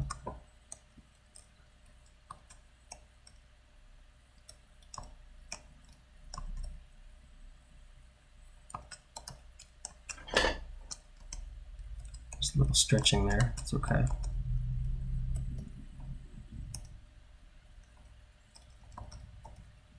So as far as unwrapping goes, it looks like it's all unwrapped, but now we're to finish the unwrapping process, we need to pack it into the one-to-one box. And so things are looking good. So I'm going to full screen this and start to make decisions here. I know that in its current state I can't fit all this in there, so what I would do is just scale it all down. Maybe start with the body. Like maybe we want to try and keep the body at full box size, so I'd scale this up to sort of fit the width of this body here to the one-to-one box. So maybe something like that. Could be a little bit bigger. This is just how I start packing, how I begin packing, as I choose a piece or choose an element that I kind of want to try to keep at its largest resolution, and I try to work from that. And so the body's kind of at, we scaled it to the body size, and then I'm just going to see if I can't begin to fit some of these other groups in here relatively easy. And if not, we'll scale it down a bit more and then shift things around, and it just becomes this game of and a lot of this will end up getting reorganized, but you can already see that it's not going to happen. Too much information here to try and fit into this box, so I'm going to have to make a decision here to maybe bring it down. Maybe I want to try to fit the lid, or maybe like the bottom of this lid here, or which one is that? Yeah, that's maybe the inside of this guy.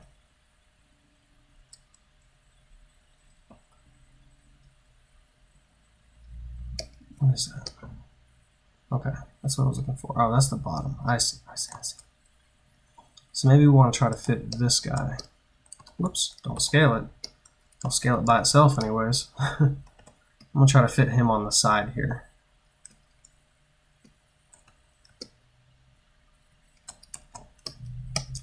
And then rescale all of this down.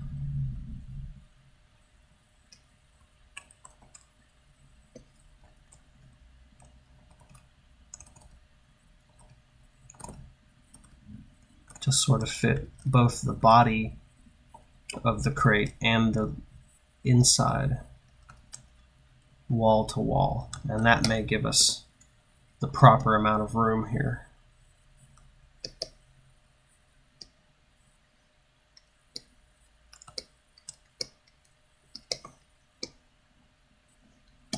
Let's take this, slide that out of the way.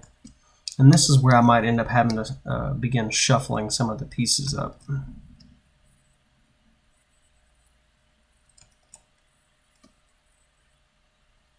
Nothing too drastic yet as far as shuffling goes, but still just kind of testing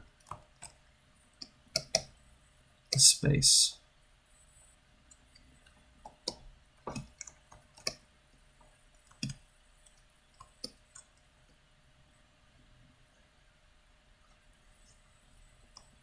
Might turn these sideways and line them up.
Consolidating here.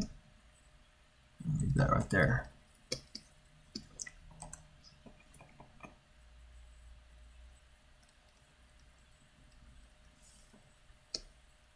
This guy could end up getting turned sideways.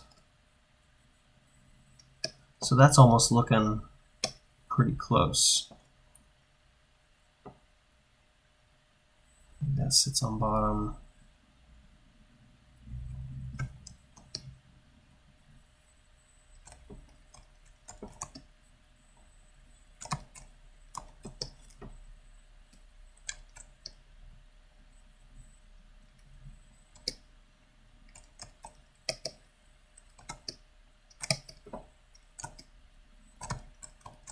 You can see how I'm moving large groups here.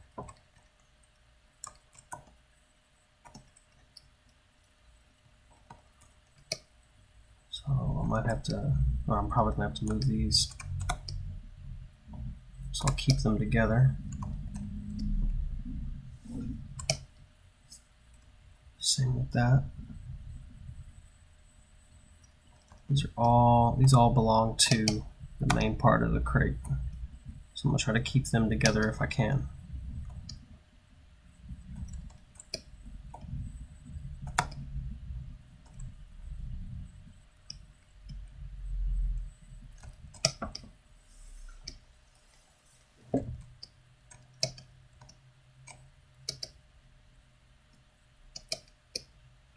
Oh, look at that. Maybe I can get these latches. That's kind of cool. Save some space like that, maybe.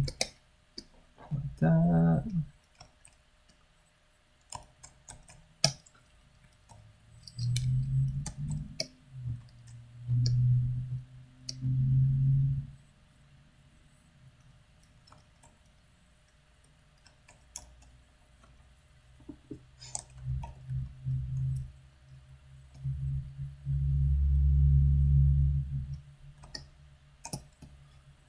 And it might just take me some shuffling here, so I'm still going to try to keep similar pieces together if I can, but you just have to start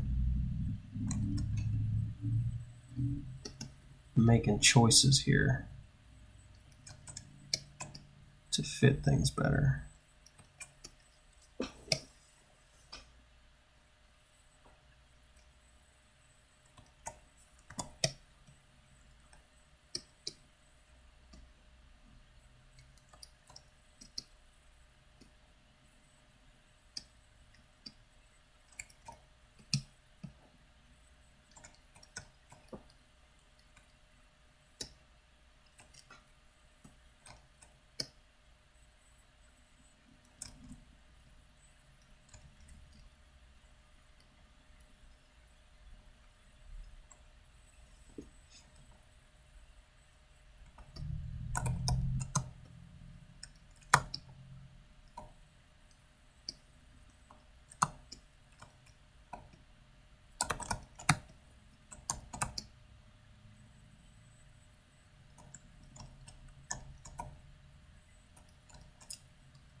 just can't have any of these pieces sitting outside of the box at all.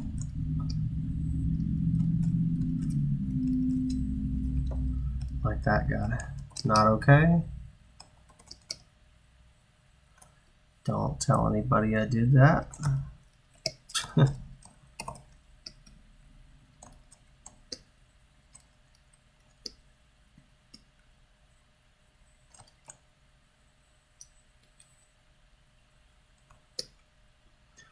Keep this guy over here with all these little delicate pieces. These will end up being fillers. These.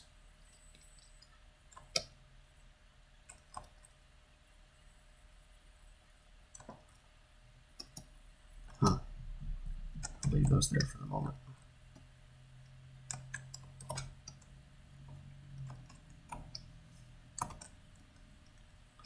Not liking those latches sticking out like that. More delicate pieces.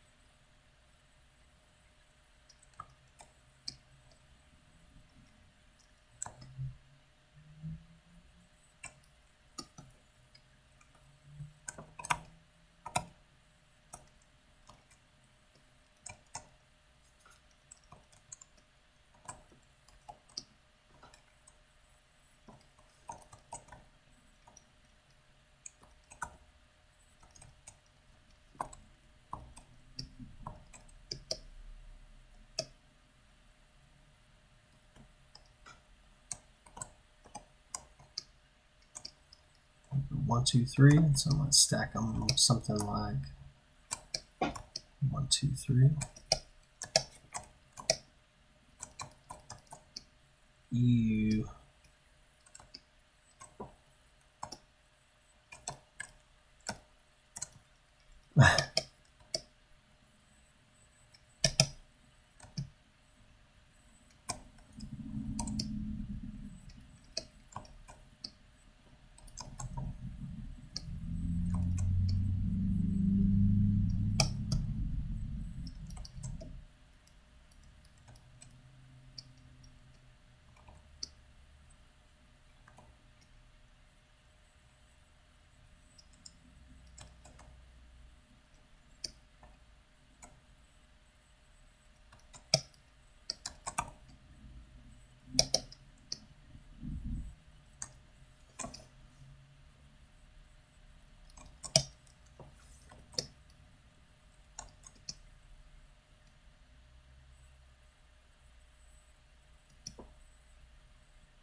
Notice I'm not scaling any of them at this point.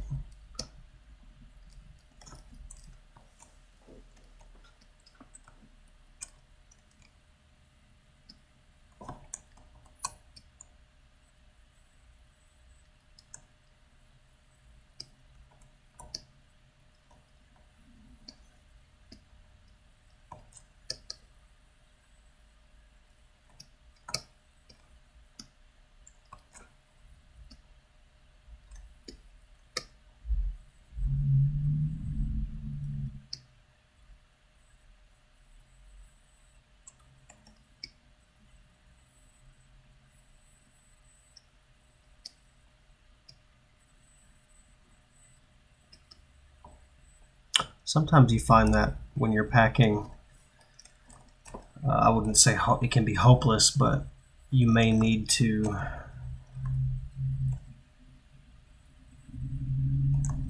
cut things up just a little bit more. Like if the pieces are too much, you could you could present more options for packing by maybe taking a larger piece, something like this, and cutting it up into maybe 2 sides or 3 sides.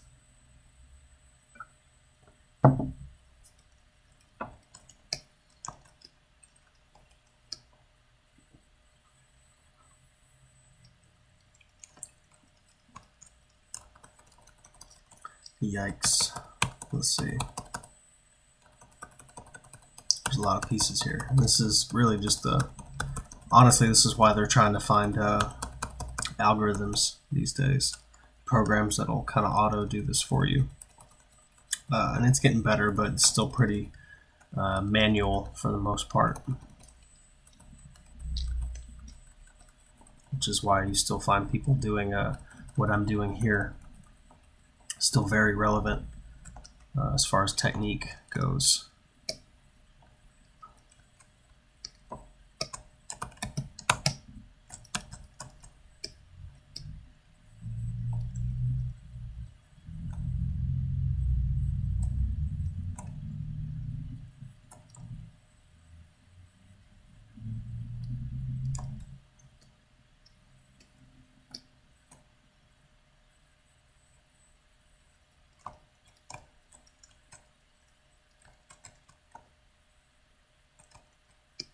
So to fit things in a little better, I've decided to separate the cylinder and its top pieces, the PowerCell from its sort of top handle.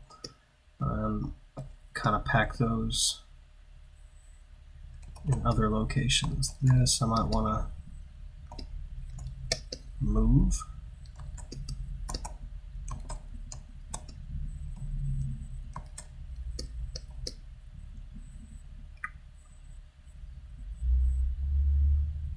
This is the bottom of the PowerCell, and a lot of times the bottom of things aren't seen, so you might be able to get away with scaling it down just a little bit. So like maybe if I could fit this guy in this corner here. Don't tell anybody. I'll leave that there. Maybe make a little bit more room just by sliding that down.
Like this is the underneath of the handle, and if I were to show you guys what we're looking at here, that's very unlikely to be seen that much. And even if you do see it, you know, it's probably only going to be in shadow, or it's going to be dark under there. You're just never going to really be able to see any detail. So fitting it into a tighter area, you know, you could consider scaling it down, but it looks like I found a little spot for it.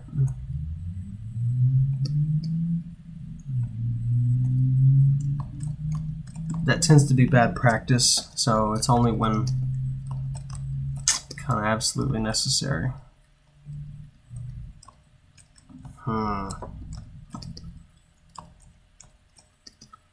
These.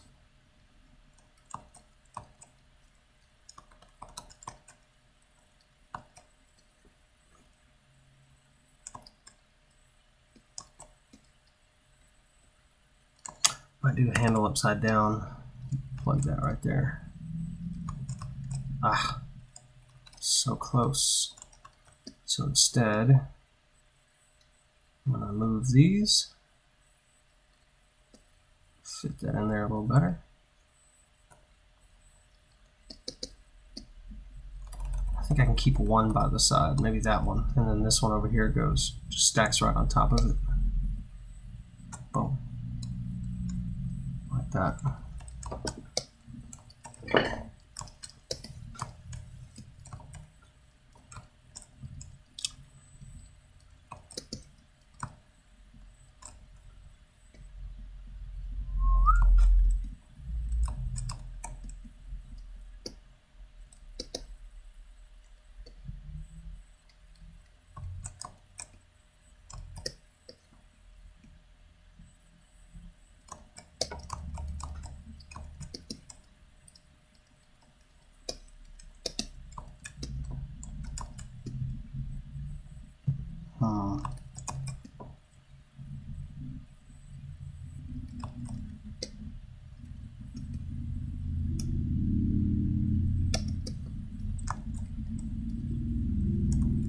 I kind of don't like that I'm having to separate all these little feet away from the main pieces, so I'm considering trying to adjust this top section here. Maybe right there.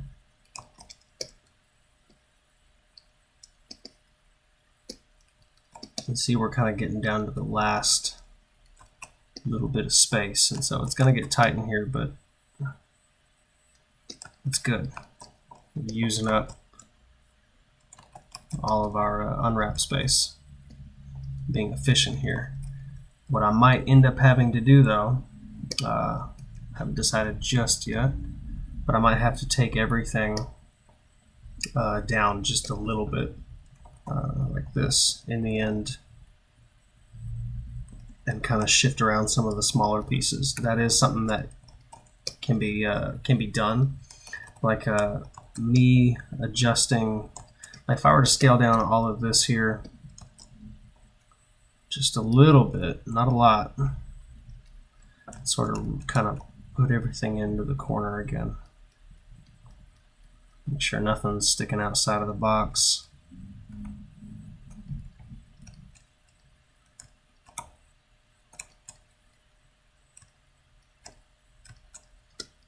Then that kind of frees me up to move these little long slivers and maybe pack them vertical here.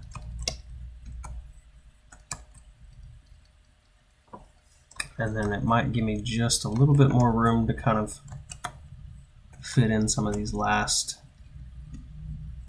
pieces. Make sure none of this is overlapping.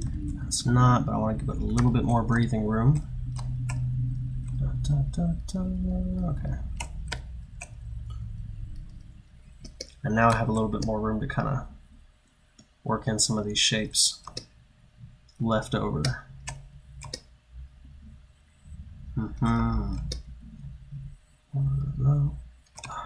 Why not? You know, it's practically here.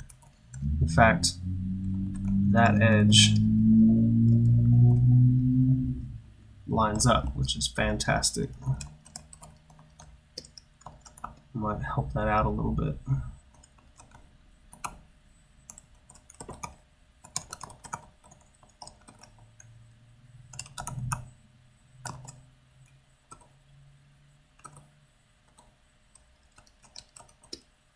Ooh, don't do that.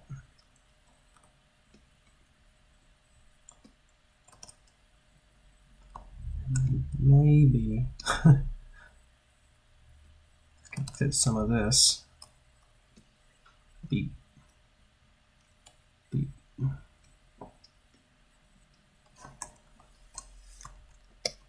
That just worked out. That's kind of cool. It's gonna, because I'm separating it out like that though, I mean, it's gonna leave a little more guesswork when hand painting, like in a flat painting program like Photoshop.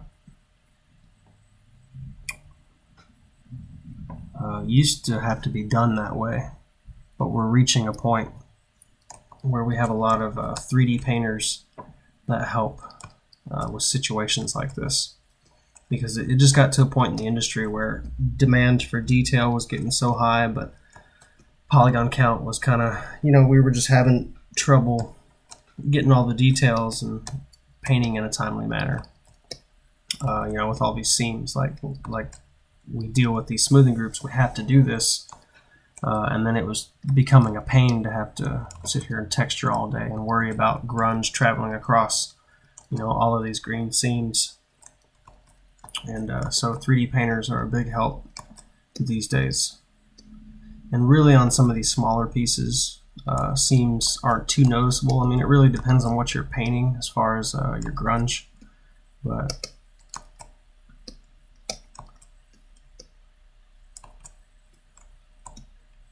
for, I believe I'm going to do a continuation on this video, do a texture video.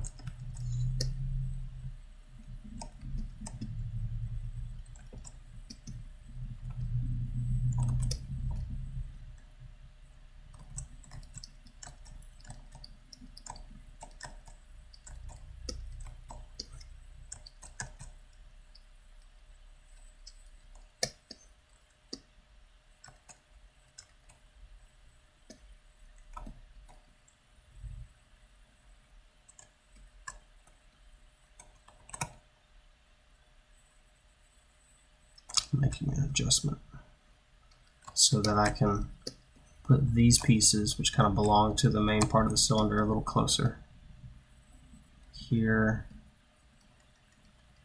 Oh, that's the front latch. Okay, yeah, so that goes there.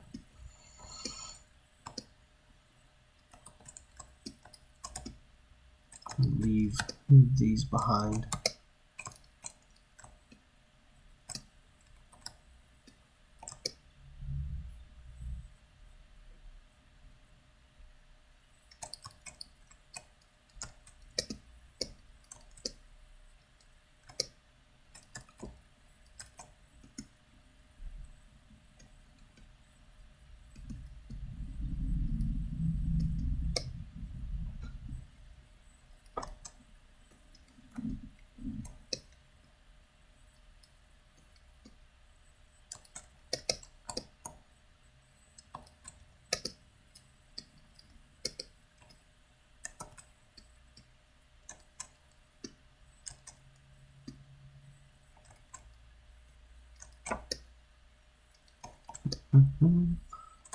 Select that, click there. Keep this guy close to the base of the cylinder. This is the bottom.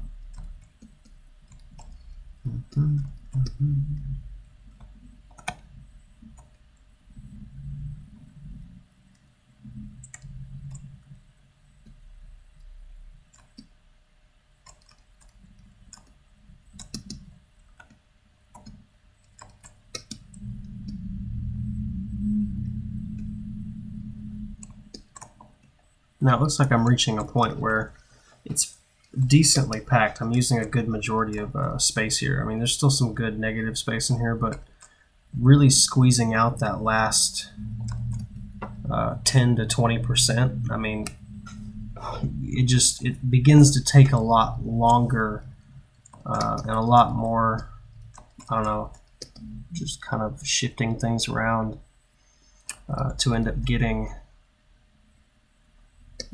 really any more space used up, and that starts to become a question of time versus, you know, like time is money, and becomes a question of, is it really worth the money? You know, is it worth the time spent? And so, I mean, I could call that, nope, not really. Got this piece overlapped. Let me shift some things. So I'm reaching a point where I can call this done. At the same time, I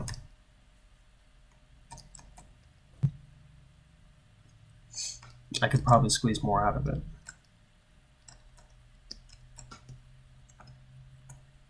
Just depends on what we want to do here. This last little bit, like, these are one of those, you know, just for time's sake, little things like this. Might squash and shift over. Fit one here. And one there. I just don't particularly care to fight it.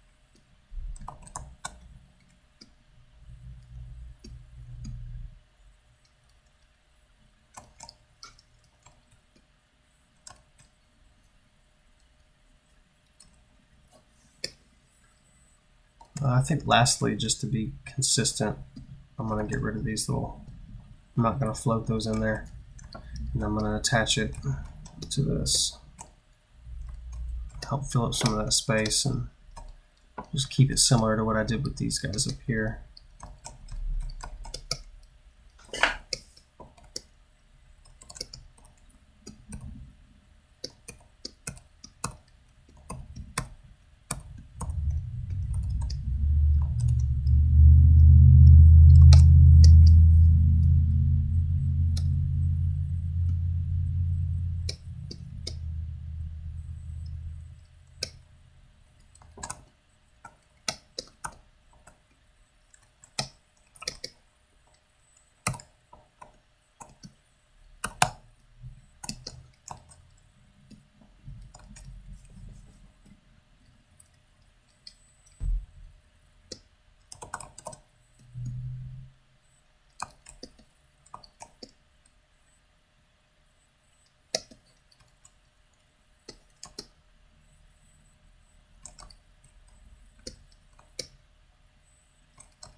Oh, and really squeezing out that last 10%, 10-20%, like I'm saying.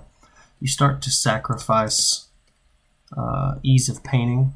Like I said, we have 3D painters these days to help with that, but I would really have to begin jumbling up some of these pieces and separating them out from their kind of brothers and sisters here to really get it super tight and packed. And that's not something that I'm wanting to sacrifice here, because I know that I'm going to be taking this into Photoshop for my painting.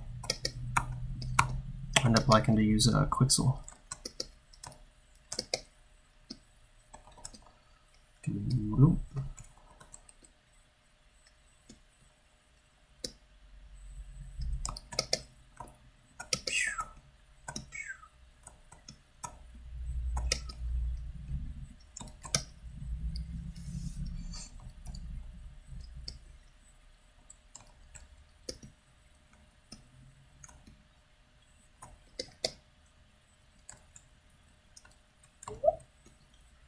Honestly, if I were to rate this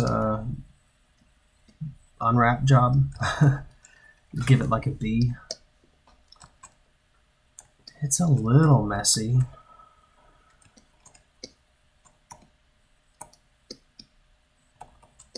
I'm kind of disorganized.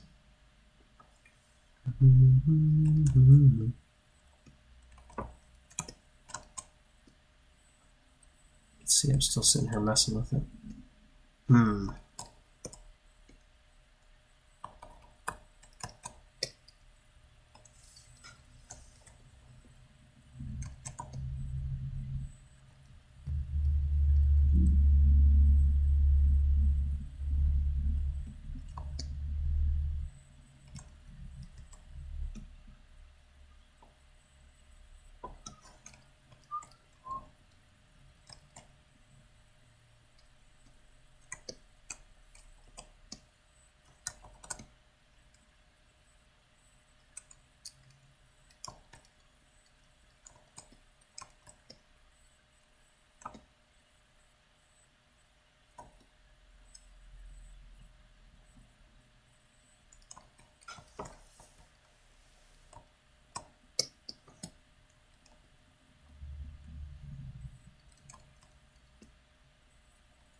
Now I'm just kind of going through and spacing some things out, just checking distance between some of the objects, make sure they're not too close.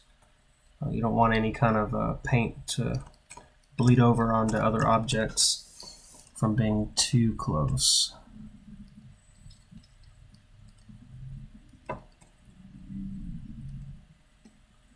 Like this guy can be shifted over, allowing more room for this one. Maybe ease this one off the edge a little bit.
I highlight it red like that just so I can sort of easily see what's being used and what's not.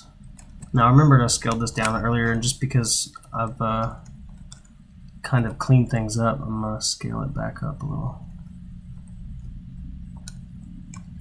And that's not really something I talked about, I talked about giving less to some of the areas that aren't seen, but you honestly could give more to some of the smaller details, like these little latches. You gotta scale that up just a little bit so that some of the smaller details can kind of shine through.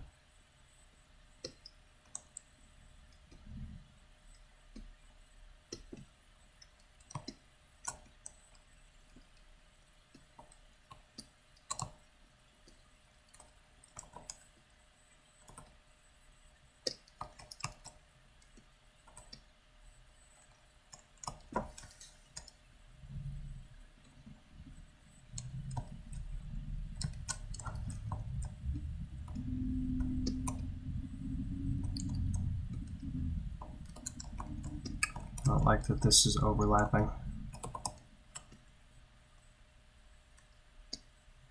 2, 3. Pull that in a little bit. It's a little dirty, but don't like it overlapping. It tends to create little seams and things. I forgot to detach these. Those were on separate smoothing groups initially. Back that up.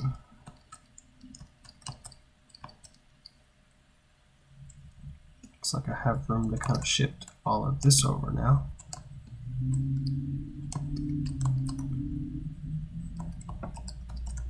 So that I can do the same thing over here. Let's make more room. Just making the unwrap look pretty at this point.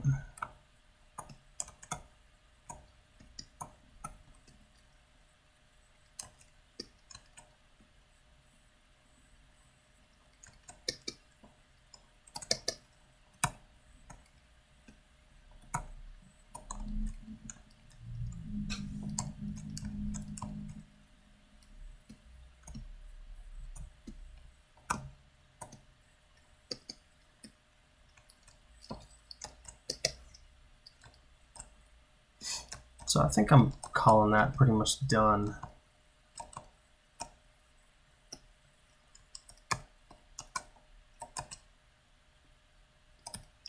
And I'm not seeing any stretching. I mean, no significant stretching. It looks pretty darn clean. And so this would be the point, you know, because I did move over all my,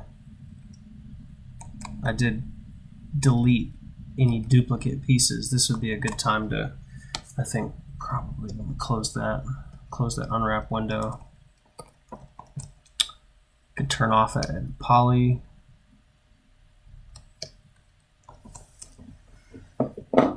Probably put another edit poly on top. Yeah, I'll do that. Put another edit poly on top. And I'm preserving the stack just for this tutorial. But at that point, I probably would have collapsed it down and mirrored things over. But I think what I'm wanting to do, let's go ahead and save it before I blow something up. Do a create demo. Max. I'm going to set it to number 9.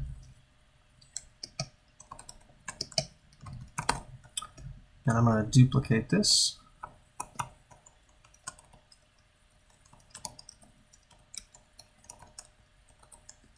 I want this piece, that piece.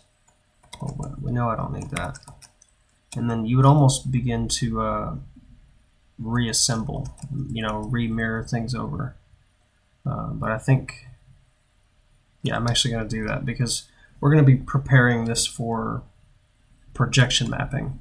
Not in this video, but in an upcoming video. It would be kind of prepped before texturing. But I think those are most of the pieces I need aside from that little box piece. And then I'm going to mirror this guy. Align. So at least those are sitting in place and they have proper UVs. So if I were to go and look at this guy, put an unwrap on it, open up my unwrap editor, you'll see that those are actually sitting in location. So I could still, I'm going to leave it just like this, but at least those are mirrored over. They're not forgotten about. Actually, let's go ahead and do this stuff too. Not in here though.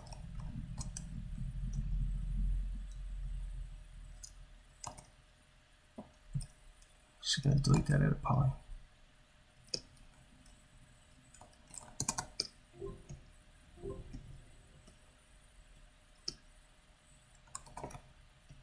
Let's do this again. Copy, change it, collapse this one, and I'm going to just sort of shift drag all the new copies around and sort of set up and prepare for proper unwrapping.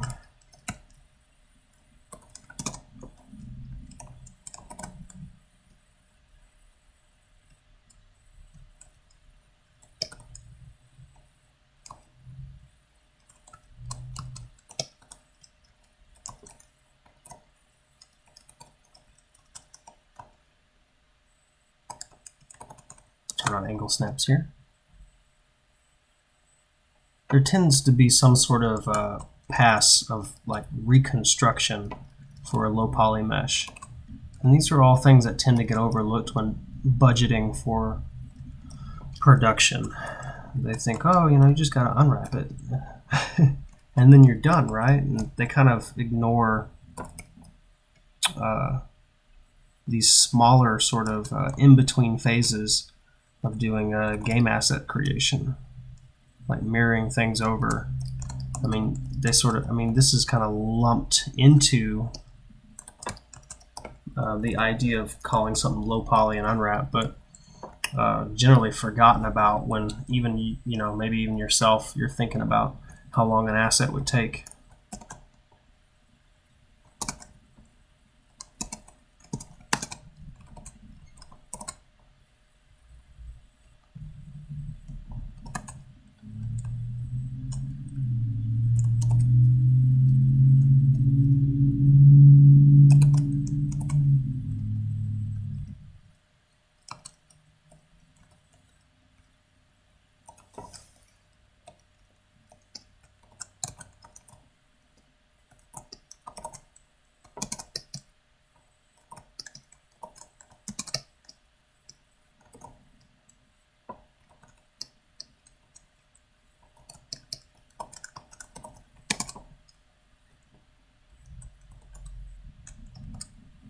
Make sure there's no duplicates. Don't want any extra floating triangles.